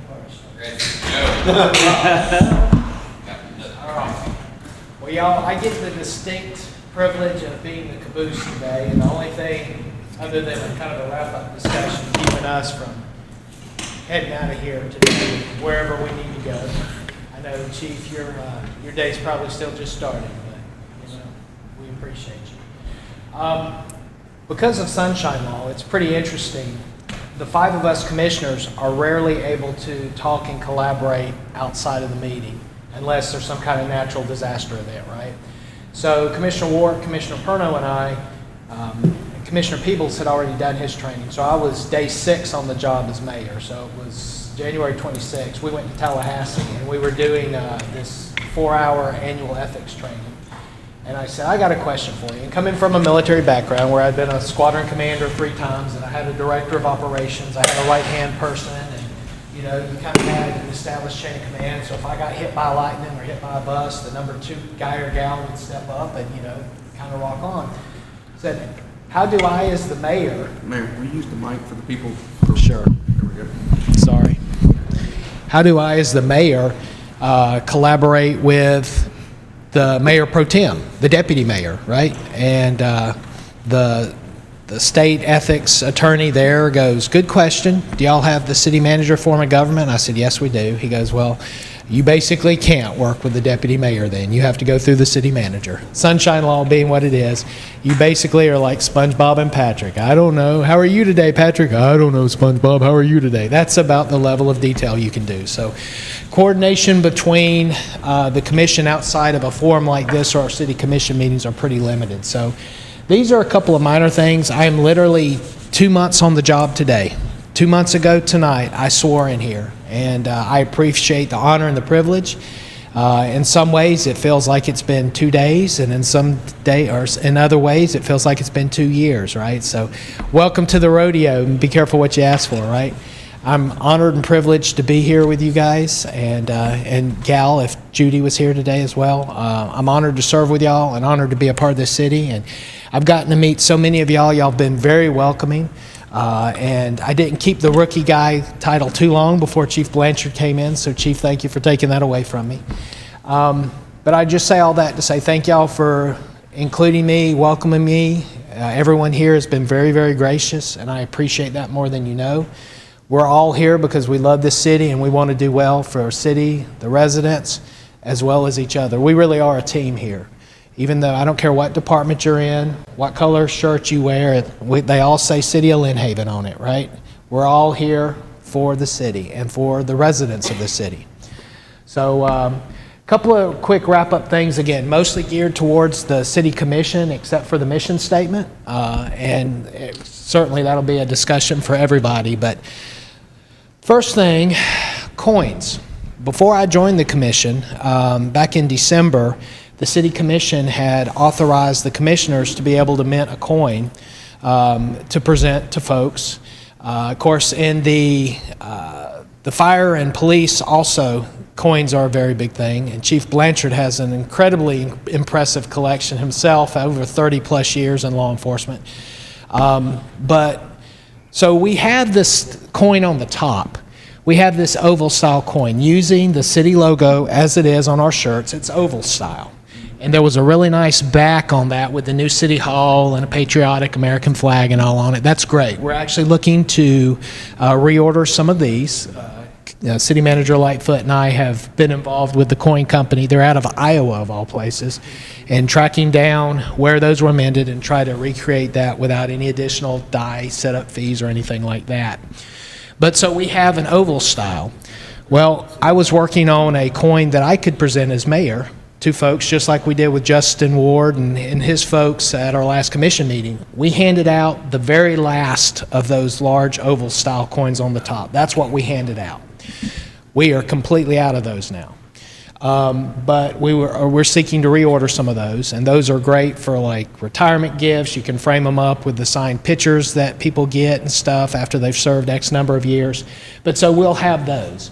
And if a commissioner, police chief, fire chief, someone else wants to mint one of those, they certainly could with that large oval City of Lynn Haven on the left-hand side there with a new back versus the American flag in City Hall. And it would only be one setup instead of two. But the other one I started working up and took the exact same center, the sailboat, the two birds, the bay, and made it into a round coin. And I'm an Air Force guy, but I did fly, work, and live with the Navy for 2 years of my life, from 2008 to 2010. And the Navy is huge into the rope border around the circular coins that they do. And, you know, we live on the water, we have sailboats, so it seemed pretty logical to jump on the nautical theme. So that's what I did. I actually put together, for a coin design for myself, I actually did the office of the mayor with the same core center, but round instead of oval. And of course, that's kind of the back that I came up with. Well, in doing this, I said, well, we really should have an office of the mayor, regardless of who the mayor is, you know, for stationery or logo, business card. It makes sense to have a formal office of the mayor logo. And then I thought, well, we have 4 commissioners. It would make sense to have one of these for the 4 commissioners as well, and one for the city manager. Again, stationery, business cards, any type of professional correspondence you want to do, you can do so with this as long as you're representing and serving in that office. So this literally came off of a coin design, but the more I thought about it, I said, you know what, this makes a lot of sense. So I wanted to bring this to you guys to consider. And again, you see the oval at the top, that is our official city logo. So it's the same core, but I've just turned it into a circular design with a rope, nautical kind of theme along the outside of it. And I even made personalized versions, which you could do, and you could do this for your time on a business card or your email or whatever, but I literally put all of our names on it, including Lightfoot with his recent promotion. So there you go. That's kind of what that would look like if you wanted to use that. Again, it's informal, but if the commission is good with the 3 standard office logos, that would become officially part of our heritage, if you will, as a city, right? So when you have 4 commissioners and a mayor serving in these roles and 1 city manager, this is what you would have, okay? It can be informal, but if we formally adopt this or recognize these designs as official office logos, they could be used as such on official stationery for congratulations letters, condolences letters, you know, anything like that, a coin you wanted to present. This would be a nice official logo. Would you want to put this on a business card as well, or your Very well could be. You could either do that, like office of the mayor, instead of just the, you know, or even the personalized one, like I showed before, like this. You could literally, on your business card, you could have your name on there with the logo. So, again, I wanted to pitch this to my other commissioners and say, hey, here's what I was thinking. I had a creative moment and wanted to share this. The cool thing about it is, if we adopt this and everyone is good with it, these logos will outlive our tenure here, right? So when the new folks come in, it's just standard, and you change out Dave Lowry for John Smith or whoever the next mayor is, and they have a standard logo, and this will continue to outlive us. So as long as we have that core logo in the center with the sailboat and the birds on the water, that makes sense to me to have that. And the nautical theme with the rope outline, it just makes sense. So, I don't know, do y'all want to have any discussion about this at all? Do you guys like this or not like this? And what did the rest of y'all think about it as you kind of see this? I think it works out pretty great that all 6 of us use a nickname so it's shorter for you. I can change it however we need to. Lightfoot, you know, his was the longest. I had to kind of cram that in there, but obviously the text size could change. Yeah. You can make it a little smaller, a little larger as need be, but, you know. What's on the back side? Whatever you want it to be. For example, on this one, look at that bottom coin design that I designed up for my coin. Personally, the flag looks weird to me, the X. It doesn't look like our state flag. That would be my opinion. That's just, Yeah, it's offset. it's offset. Yeah, it is. I had to offset that for the state flag. And the problem with our state seal, it's so intricate. The only way you can get that on a coin, even a larger 2.5, 3-inch coin, is to have a vinyl sticker basically printed and applied. Would it be better just to have a statement or something rather than another visual? You can.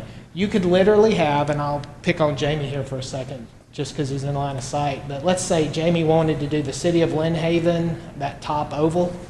on the back, he could literally have one with nothing but raised words. Presented by Commissioner Jamie Warwick, thank you for what you do, or, you know, whatever. He wouldn't have to have intricate logos or whatever. It can literally just be words. Or it could, you know, he could personalize it however he wanted to.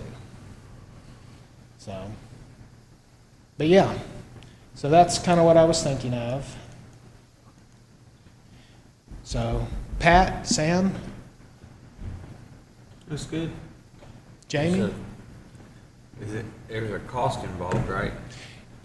Well, it depends. So if we were to do something like this for initial coins, there would be an initial setup. But then as we rotate out, basically future commissioners and mayors would, okay, you use this, you use the official side, and then you personalize the other side. Is it cheaper to stay with the coin that we have and add a little something to it? I mean, just hand this one out, that one at the top? That one at the top. Yeah, you can. What's the, $3.75. what's that? $3.75 for the top coin. For the We've top already coin? paid for the die and everything. You already paid for the die. The new coins are $7.50 per 100, $7 per 150, and $6.50 per 200. So, but depends on where you're at too. I'm actually getting quotes on that bottom one at 2.25 diameter. And right now, if I order 300 of them, they're down to like $3.60 a coin. So pretty much the same cost as what the first one would be. So it just depends. It's from the, we also have a rental coming from the Grand Opening, right? Yeah. We've got a few of those left. We're out of the top ones. We gave the last ones to Justin's. Those are all gone. Unless there's another box floating around that we may not know. There were And that could- 300 of them.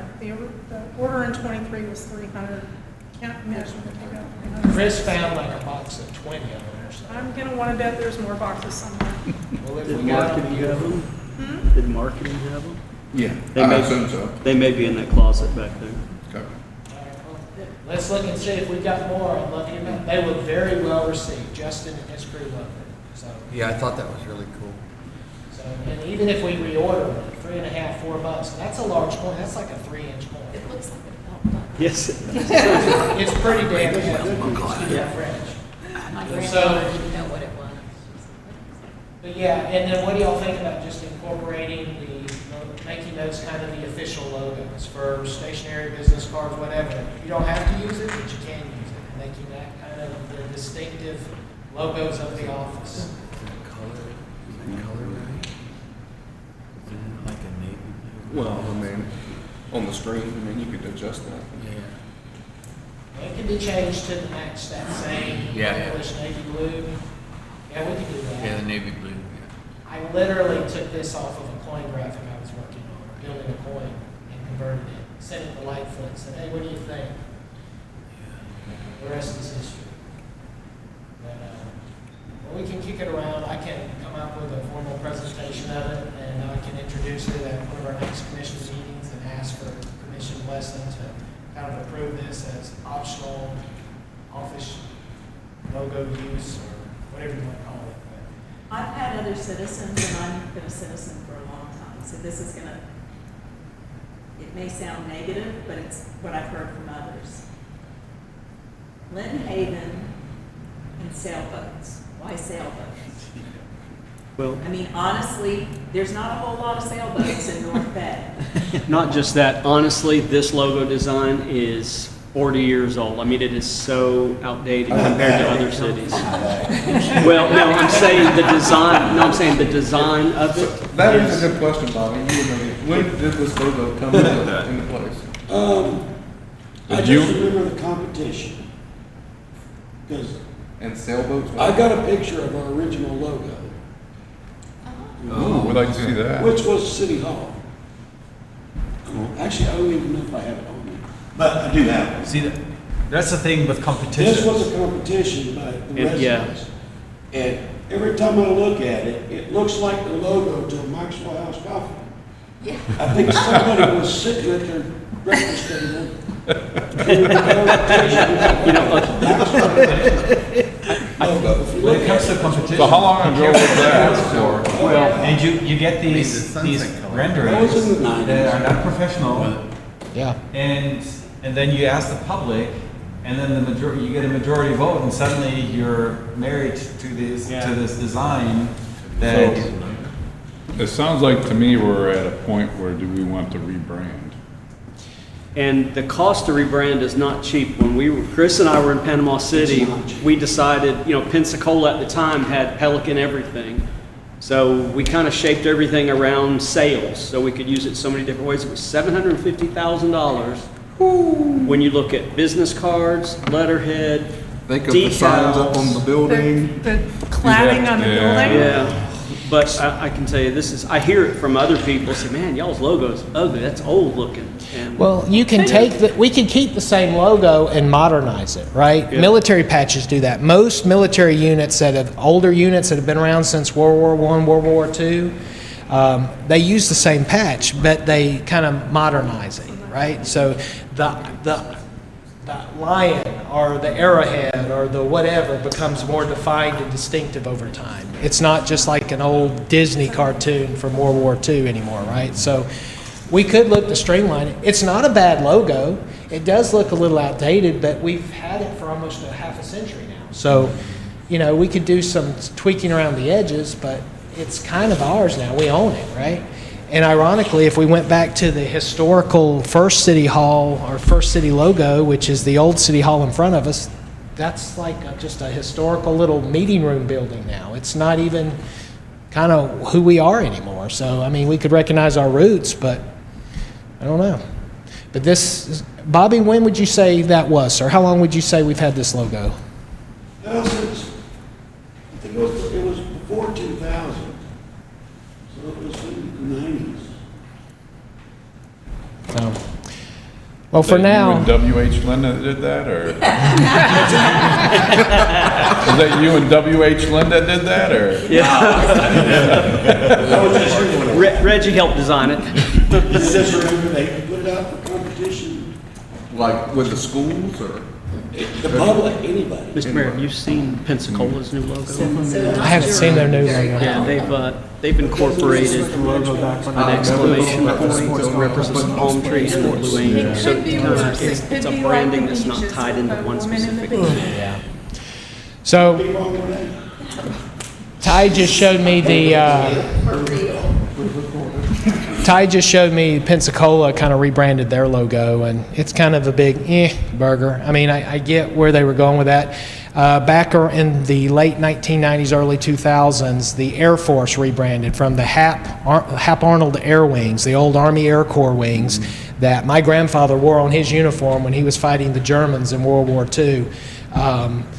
No pun intended, brother. You're our German-turned Floridian. You joined the other side.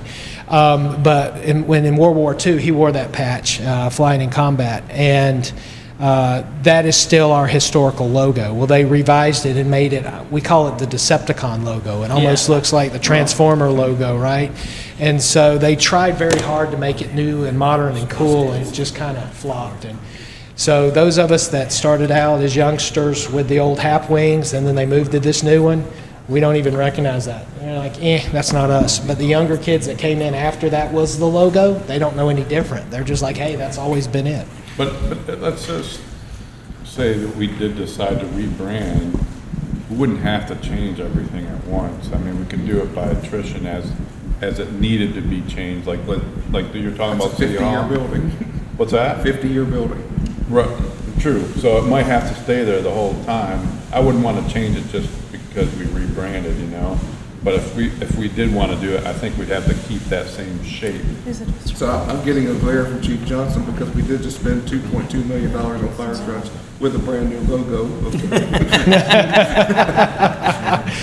So I didn't mean to get us open Pandora's box into rebranding. I was just looking for head nods on the logo design. But using our current logo, I wanted to see if my fellow commissioners and the city manager were good with this concept. Even if we refine it and tweak the colors a little bit, I was curious if y'all liked it. And then what do the rest of y'all on the team? I'm sorry this has been kind of commissioner focused. I apologize. But what do the rest of y'all think of those logos?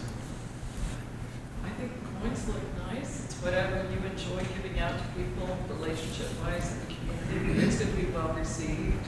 They're going to enjoy anything they share with them, I do believe it's going to make them feel special, you know. But people do bring up to me the Bailey Bridge a lot as a landmark for Lynn Haven, and I don't know if that would look logo-ish for City Hall. So River's new logo with the Lynn Haven 444 podcast has got a lot of good feedback for sure. Justin's 444 with the tournament that you did earlier. I'm not saying you have to have one that says 444 on it, but that background has gotten a lot of positive feedback. Okay.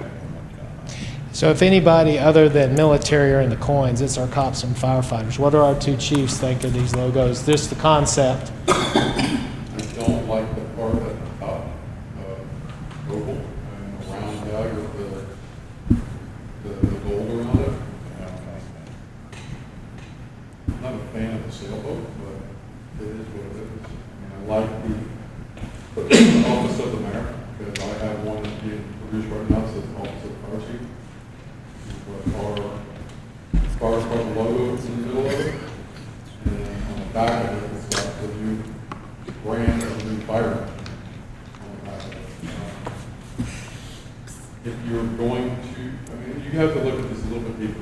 The coin looks great, but if you're going to rebrand or thinking about rebranding instead of wasting money, I think you need to do a deep dive and really look into what you're going to do before you just jump on it. Fair. And this intent is just to use what we currently have and make basically a round version and individual office logos. If I just take for you, like for you, I hate for you to buy 300 a month, it decides to change it all, now you got 300 coins. So there is the option that Justin has, the hats he has the LH that may look better in the circle than the sailboat. We could try that. LH with the 444. Police Chief, what do you think, sir? It'll look great. I like coins, obviously. I believe they're great especially for no matter what department, any employee that does something that you recognize them, you hand them a coin because of the good job. I've seen plenty of coins that use the logo, and I've also seen numerous coins that don't use the logo. So if it's strictly as a coin, it doesn't have to have the Lynn Haven logo on it, in my opinion. But if you're going to use it on letterhead and other things, then obviously you'd want to stick with the Lynn Haven logo. Yeah, I appreciate it. I won't belabor this too much longer, but again, I did want to share. Pat, what were your thoughts, brother? I was just thinking that if we probably could design something where then the back of it could be the fire department and the police department and whatnot. You know what I mean? Every department could use this logo right here on the top. They literally could use the city of Lynn Haven and do their own departmental back, and they wouldn't have to do a new coin fee. Now, a lot of coin companies, depending on how many you make, 300 or more, they'll waive the coin fee, or the mold process, the setup fee. The die setup. Yeah, so the die cast and all that. But if you're only doing 50, 100, 150, 200, they'll do it, but you got to pay for it. So, but we have that die. Anybody, if the police department wanted to use that today, they could, and make their own back and call it good. So they can be reused in the future, just like the coins. We come up with a standard office for commissioners and mayor and city manager. That can be used in the future with whoever comes in behind us, as long as we don't, again, change the city logo. And even if you do, you can still use it as a historical, I guess, to Chief Blanchard's point. All right, so a couple other things. This is the city of Lynn Haven mission statement that's right outside the door here as you head out into the main hallway. I looked at that, especially the first word, progressively. That has a very, very politicized, political connotation these days.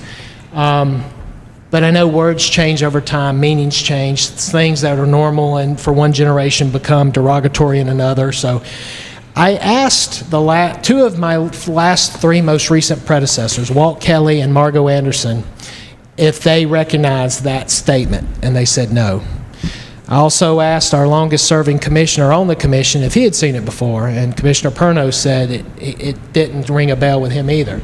So I'm not sure where that came from, or if that's just something the last city manager kind of made up when she was designing the hallway and put it up. I'm just not sure.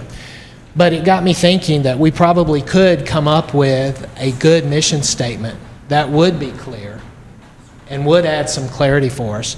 And literally taking what's already there, basically, and tweaking it a little bit. Instead of progressively, I would say diligently, right? But you can see at the bottom kind of what I come up with. And we're trying to enrich our community's quality of life through consistent, transparent, and professional customer service, as well as seamless utility provision to all of our neighbors. That's really what we're all about here. So, not something we have to change today, but 2 months in, I noticed that in the hallway. And I thought, that doesn't look right to me, especially that first word, progressively. It's very politicized in today's day and age. And kind of some of the older legacy mayors had never seen it before. So that leads me to think it's a newer, something just got come up with and put on the wall. Mayor, that's a product of a strat plan meeting like this about 6 years ago. Okay. That we as a team worked on that. So you did? We did. Well, that's a good thing. So it is newer, and it was a team effort, but it is newer. It's not a long-term thing. So I propose that we at least get rid of the progressively term in the beginning, and it might be time to look at revising that mission statement. But again, I wanted to just bring that to the team's attention. Again, 2 months on the job, I saw it, I noticed it. I find that first word off-putting, and it's something I'd like for us to look at, whether it's the one word or whether we tweak and polish and modernize the mission statement. And really and truly, a mission statement should continually evolve. Your core purpose stays the same. We are a utility city, other than our first responders. That will always continue to be that way, but that doesn't mean we can't tweak, refine our core purpose as we go along and re-identify. I don't think there's anything wrong with updating the mission statement. That's like you just said, it's from time to time, it's nothing unusual to update the statement. So I'm not hard wed to the bottom. That was just my proposed, well, if I was to change it, this is kind of what I'm thinking. I would very much like this to be a team effort, and we can put this on the next team workshop to look at revising the mission statement. Again, my sole ick is that first word, progressively. In the current political context, I don't think that's a good word for us to use in our mission statement, and I'll just leave it at that. All my work in mission statements, typically less is more. So actually, streaming lots of those words out could have a bigger punch, and in the future wouldn't be as political. Right. Because the next political word could be diligent. So I think if we make it crisp, it's easier to remember, it's easier to use, less is more. Yeah, that's a fair point, Jennifer, and thank you for that. So, Chris, for our next, and fellow commissioners, our next workshop, that's a minor thing, but I'd like for us to take our current mission statement and look at updating it. And the one word I very specifically want to strike is progressive, or progressively. How we replace and how we polish from there is totally up to the entire team. But if you say in today's modern era, I am a progressive, that sends a very distinct political affiliation, agenda, philosophy that I don't think was the intent there. So that's why I feel very strongly that needs to be updated, and I'll leave it at that. Also, as I walked the hallway here, so the mission statement is basically right behind Kiki out here in the hallway, basically.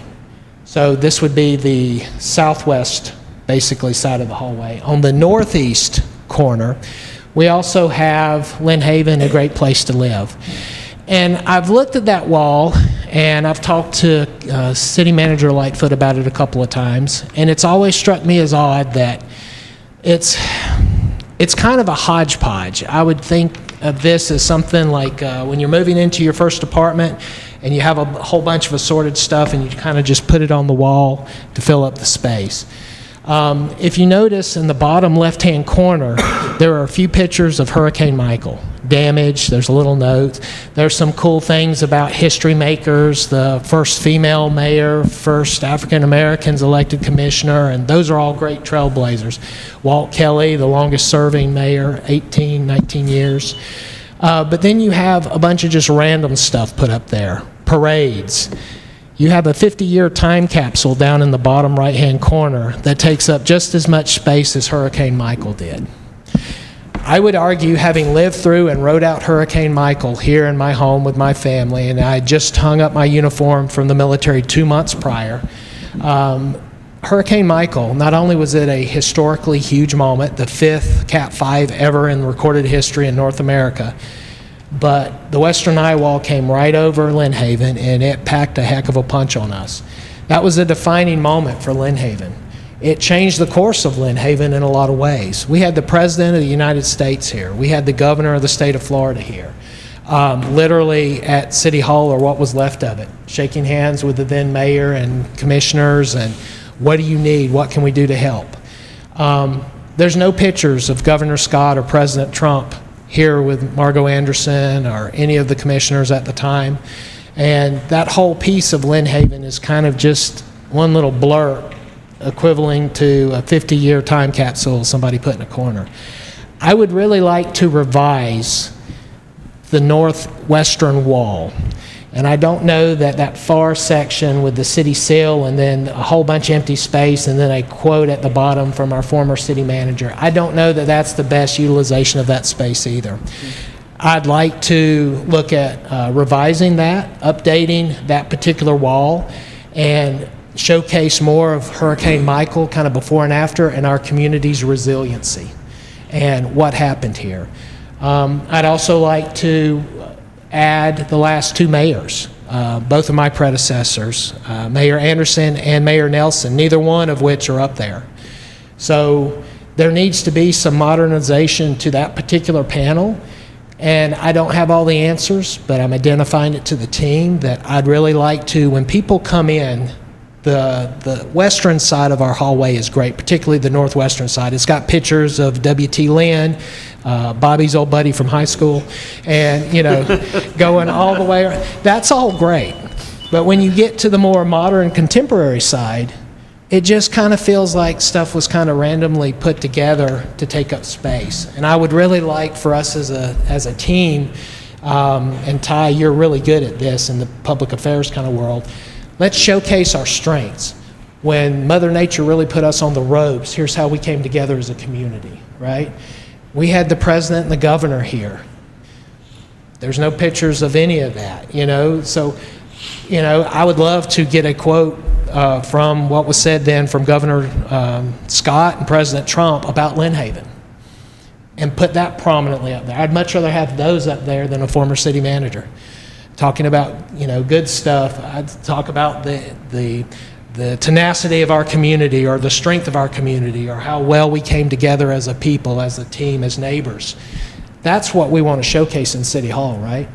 So I share that to say, as the new guy, almost newest guy on the team in here, I want to get that updated.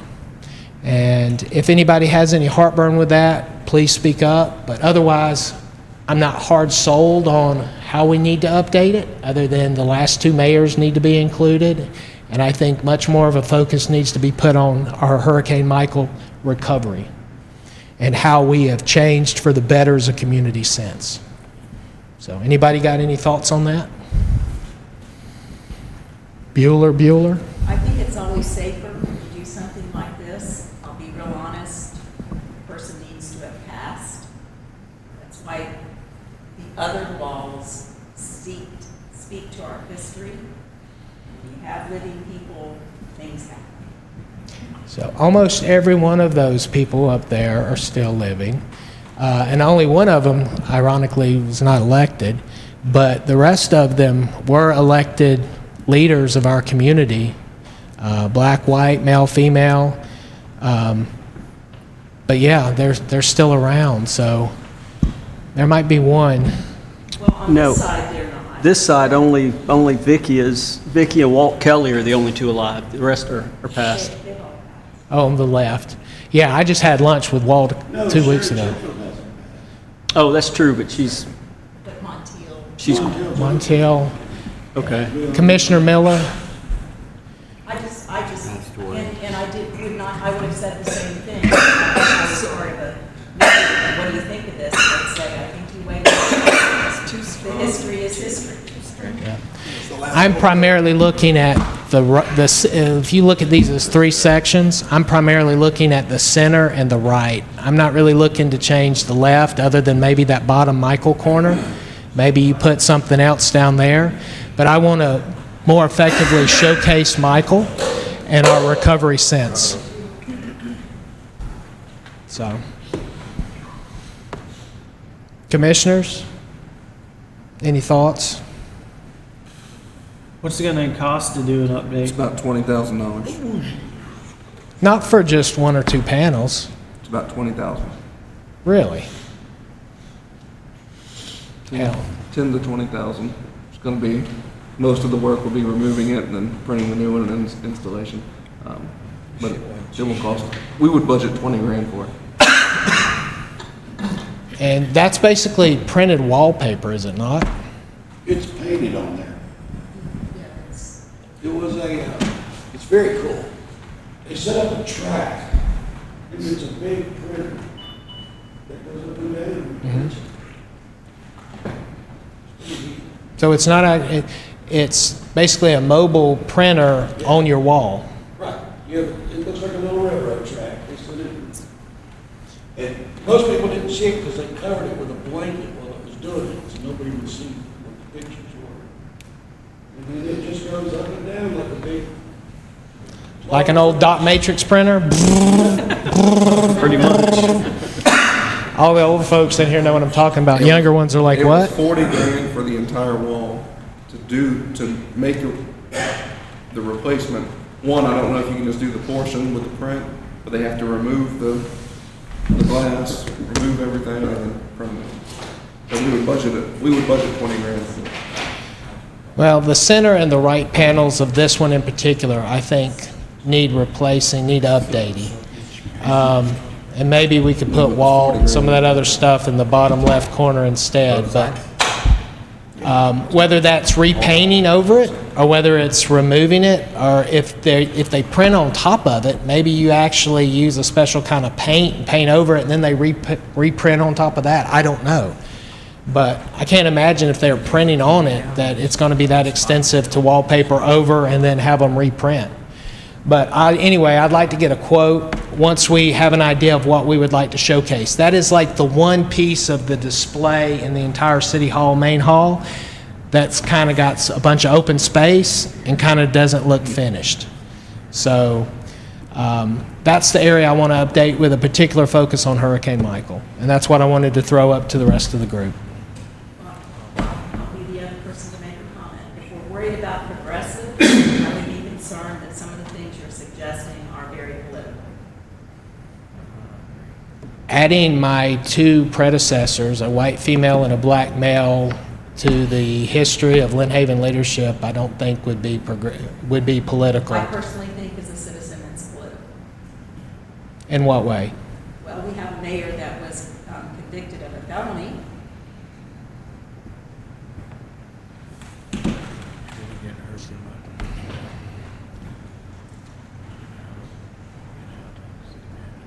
That's my thought as a citizen. Any others? I have said this public. It's a municipal building. It's not a museum. Exactly. I don't think any of it's perfect. I think it all should be just plain Yeah, walls. bleeds into what we're doing. How about a picture, Dave, in the back? Well, He needs a glamour shot back We there. gotta get that done for sure. I'm not worried about a glamour shot in the back. I'm not even proposing putting me up there. You gotta go, you got Prior- to, though, it's succession. That's all. Gotcha. the mayors are always on that. Understood. And I really don't, honestly, side note, I hadn't even planned to talk about, I really don't like how we did that, whoever we is on the team.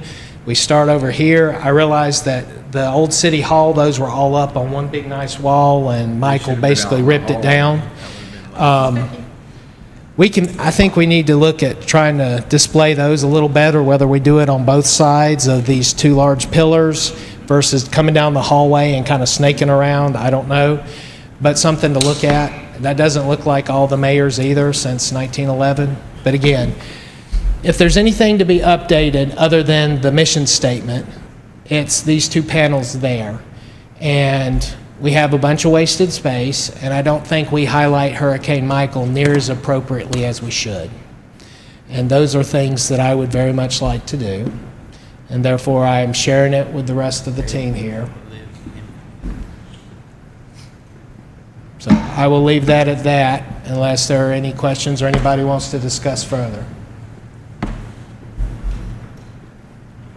All right. Well, that wraps us up. Thank you for your attention.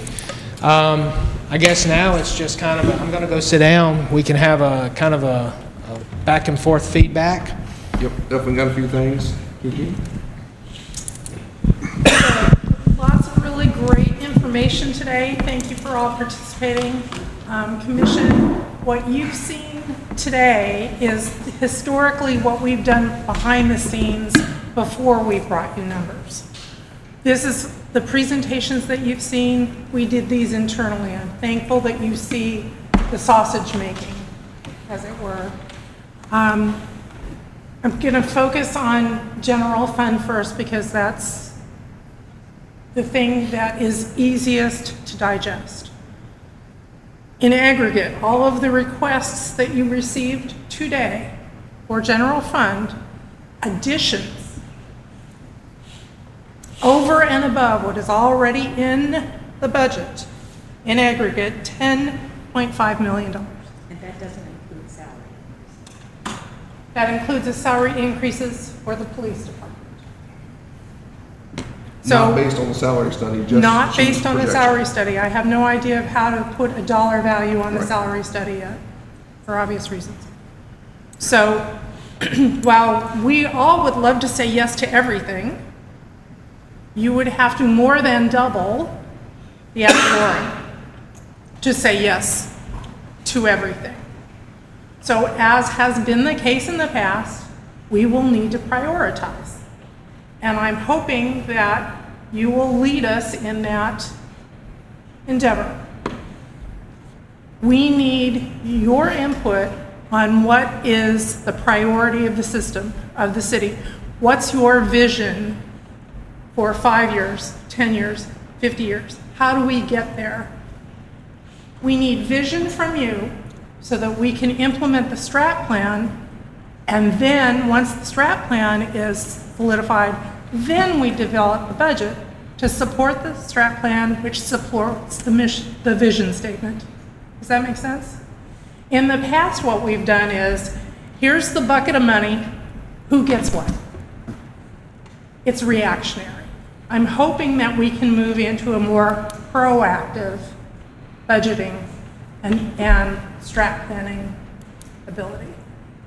So again, today you heard adding 10.5 to general fund. We need your guidance on what the priorities are so that I can help you with what that's going to end up being. So with that being said, this was set today not to, everyone in this room knows that they're not going to get everything that we put in our PowerPoints today. If we did, it would make the jobs way too easy and we would just have everything that we thought the city needed. But we want you all to take what you heard today and think about this before our budget workshops. And if you want to have another one of these sessions prior to budget workshops, we can do that. But as Kiki said, we want you all to help set the priorities of the city based on the needs that each department has set forth today and give us the direction that you all want us to go. And as far as action items, I know from this meeting, to set up a workshop with Ray Greer for the planning and zoning. You wanted to see the numbers of sports participation with revenue, the support in growing the fire department and police department personnel, the list of vehicles and cost of maintenance for fire department for the fire apparatuses.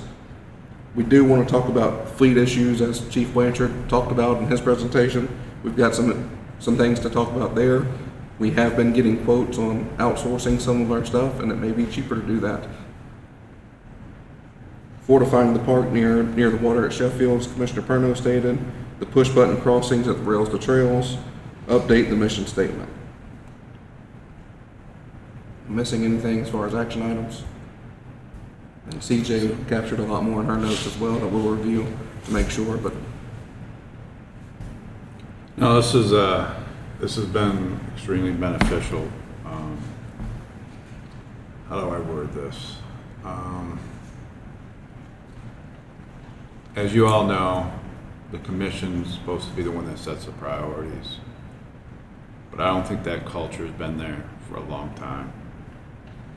And so I want you all to understand that this is new to us.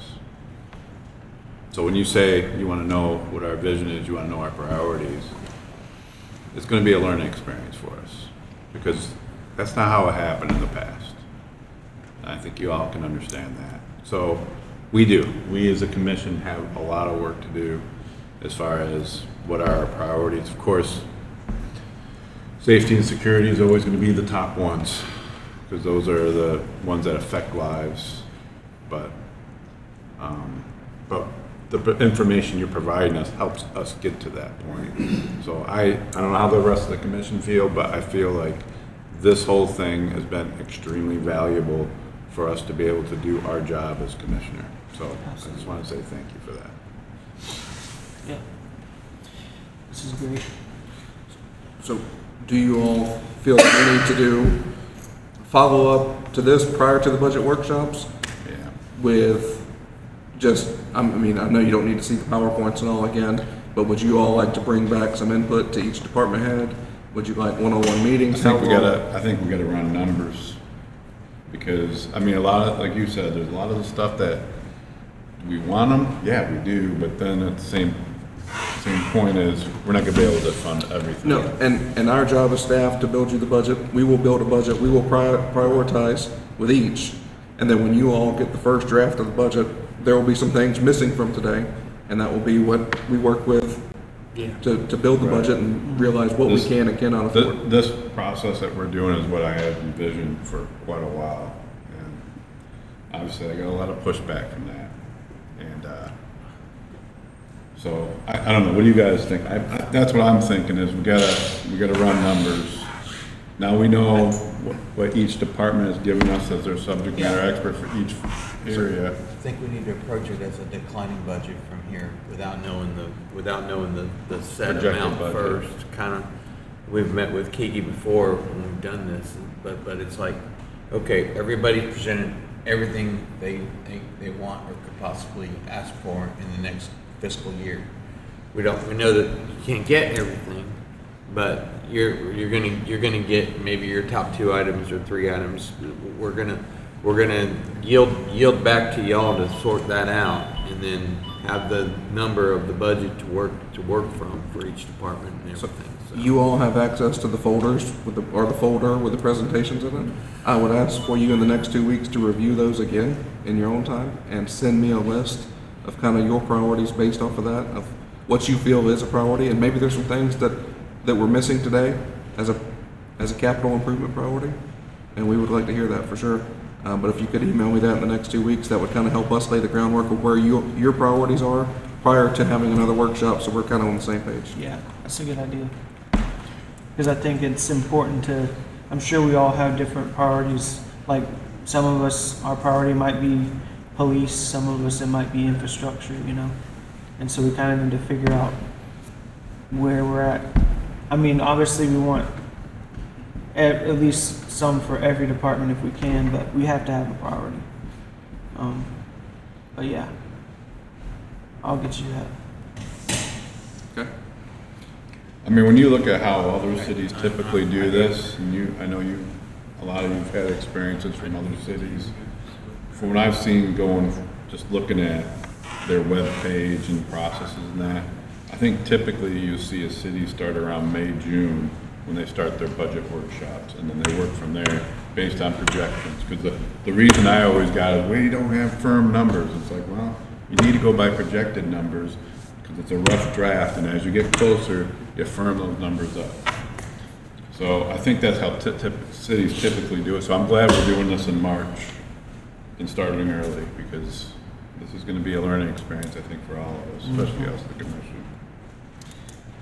Well, this is my first one, obviously, 2 months on the job, and I appreciate the collaboration. It's actually nice to get the department heads together and actually have a team.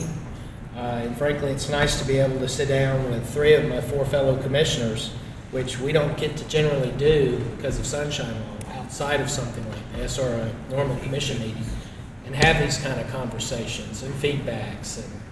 And but yeah, it's been good. I will tell you, I campaigned on doing all I could to help take care of the police department.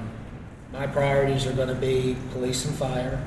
I want to support animal control with their additional person. And then the rest is where the needs are. But we need to take care of, in the Air Force you would say there are 2 types of weapon systems. There's the warheads on foreheads, and there's the flesh and blood weapon systems. We have focused, from the outside looking in, up until 2 months ago, it looks like infrastructure has been the key focus, with a laser focus almost for a while. We really need to take care of the flesh and blood weapon systems, particularly our first responders. And so I'm just telling you all up front, I'm just 1/5 of the commission, but that's where my focus is going to be. Anything from anyone? Chief? Should we ask for direction on red speed at this time, whether we want to keep looking into it or not? We would definitely will, and I want to set up a, Greg, I believe was his name, Greg Parks. Yes, sir. Want to set up a meeting with each commissioner, so that they can get an understanding of that. One other big thing that's kind of, I think we're all in violent agreement that we need to do it, it's just a matter of getting it done, is the zoning. So I've already emailed Ray today to get some dates, and we'll get a workshop set up and go from there. What about you other commissioners? I mean, anything publicly y'all want to share at this point with the team, kind of where your heart or your priorities or your laser focus is in terms of the budget? We got to figure out ways to get more funding from fundraising for things like, because clearly we, like, for example, the city doesn't fund Easter or whatever, those type of events. We got to figure out a way that we can get more funding through partnerships with private-public partnerships. I don't know if that's not really something staff can do or we as commission can figure out, but we've got to figure out ways to bring in more money besides just taxes and fees.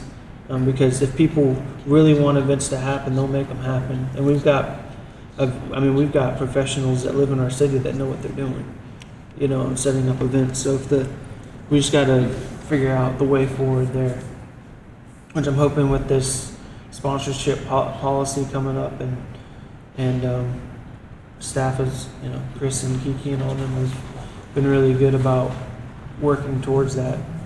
But we need to not take our foot off the pedal on that, because there's a lot of things that we can provide just by having the land and facilities and stuff to facilitate events that we can still provide to our residents without them having to come out of tax dollars.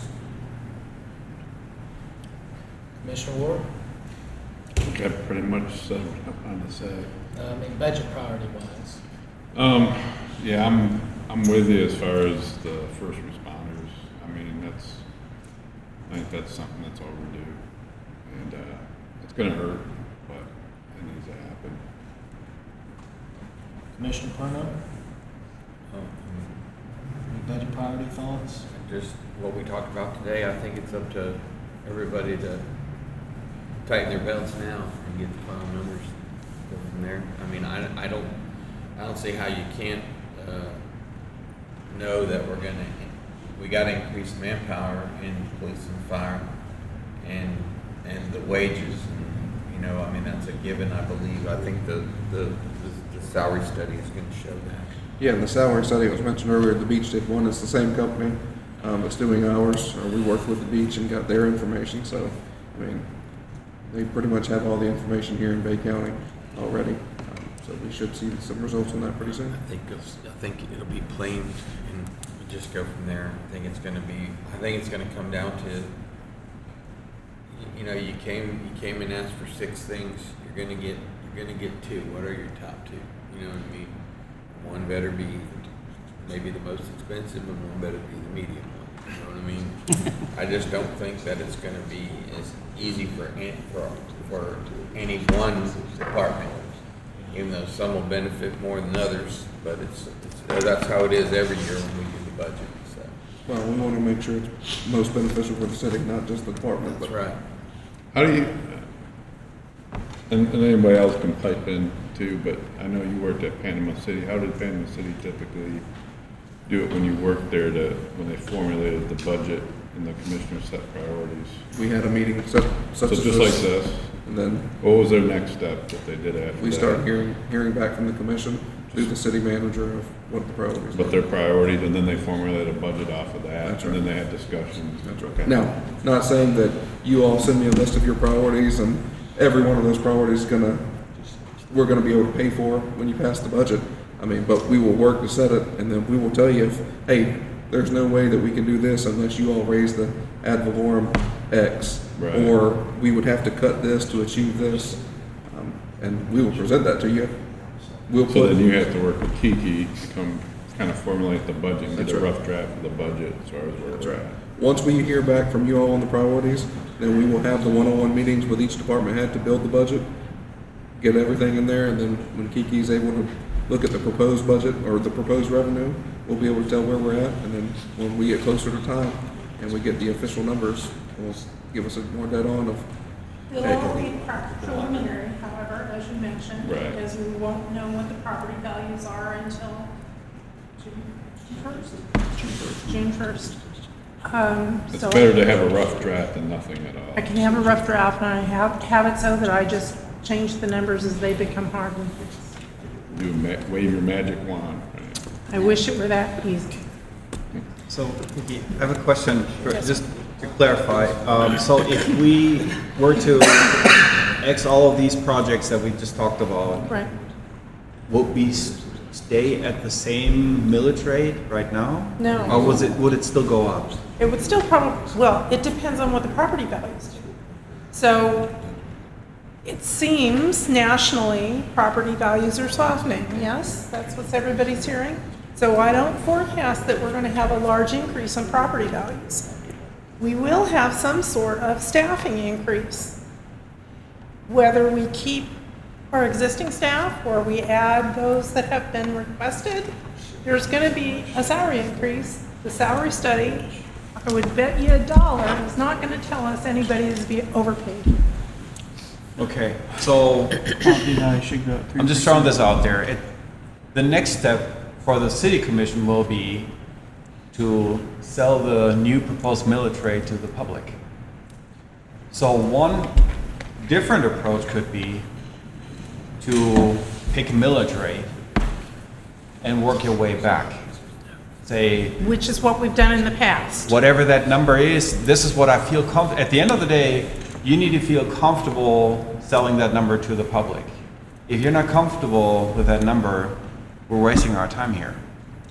So, and once we can settle on a certain millage rate, then we know exactly how much money is available to pay for some of these projects that we talked about today.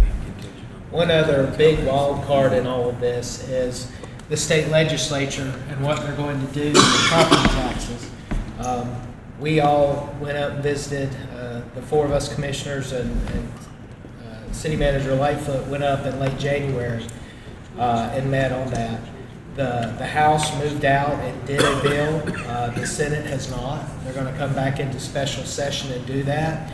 However, as of yesterday, the incoming House Speaker said he was adamantly opposed, and we actually met with him. He's the Orange Park guy from around Jacksonville, Galvin, the incoming speaker said he was adamantly opposed to having the state basically rescue the small, least populated counties from this impact. So there's a lot more to be said, and they actually came out with some statewide polling 2 days ago. And when the public was announced that, hey, basically, you're still going to have to pay the same money, but you're going to now pay it user fees to have police and fire versus this, only like 53% of folks were still willing to vote for the property tax to go away. Because obviously there's no free lunch, right? So, and it would need a 60% to pass the constitutional muster. So there's a lot to be said. The Senate has not agreed with the House. The governor has just said he would like to get this done, but he doesn't have to live with the consequences because he's term limited and leaving, departing the pattern, as we'd say in the Air Force. So there's a lot of unknowns. They're going to come back in the special session and try to hash that out. But we could be looking at, what, 25, 30% of our budget potentially long-term going away? Potentially. So based on what the state legislature does. So there are some unknowns that we just don't know yet.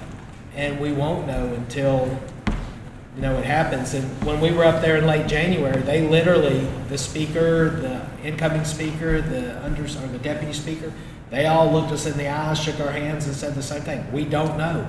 The Senate's on one page, the House is on another, and nobody knows what the governor's thinking. So it's still a big question mark.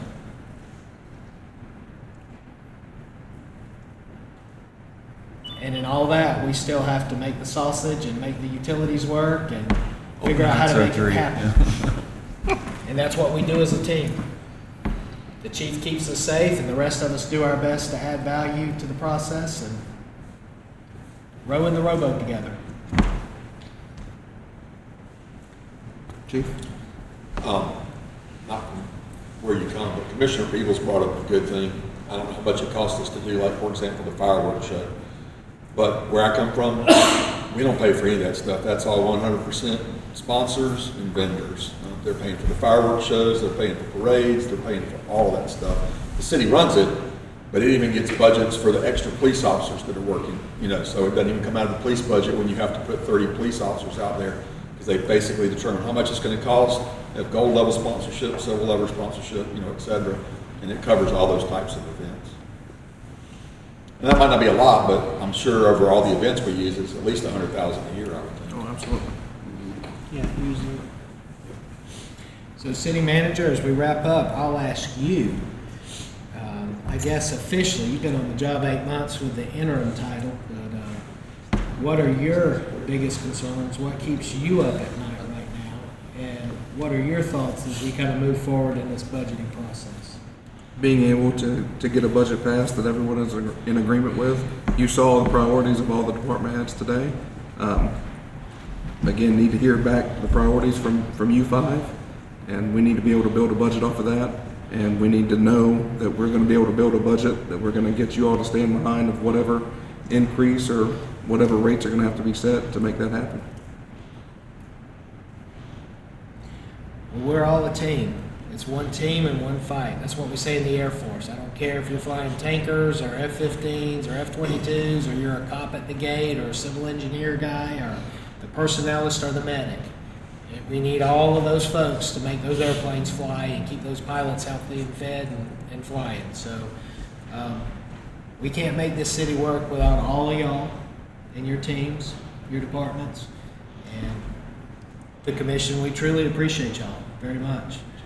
And we're all in this together, and we'll figure it out together. We all got a part to play.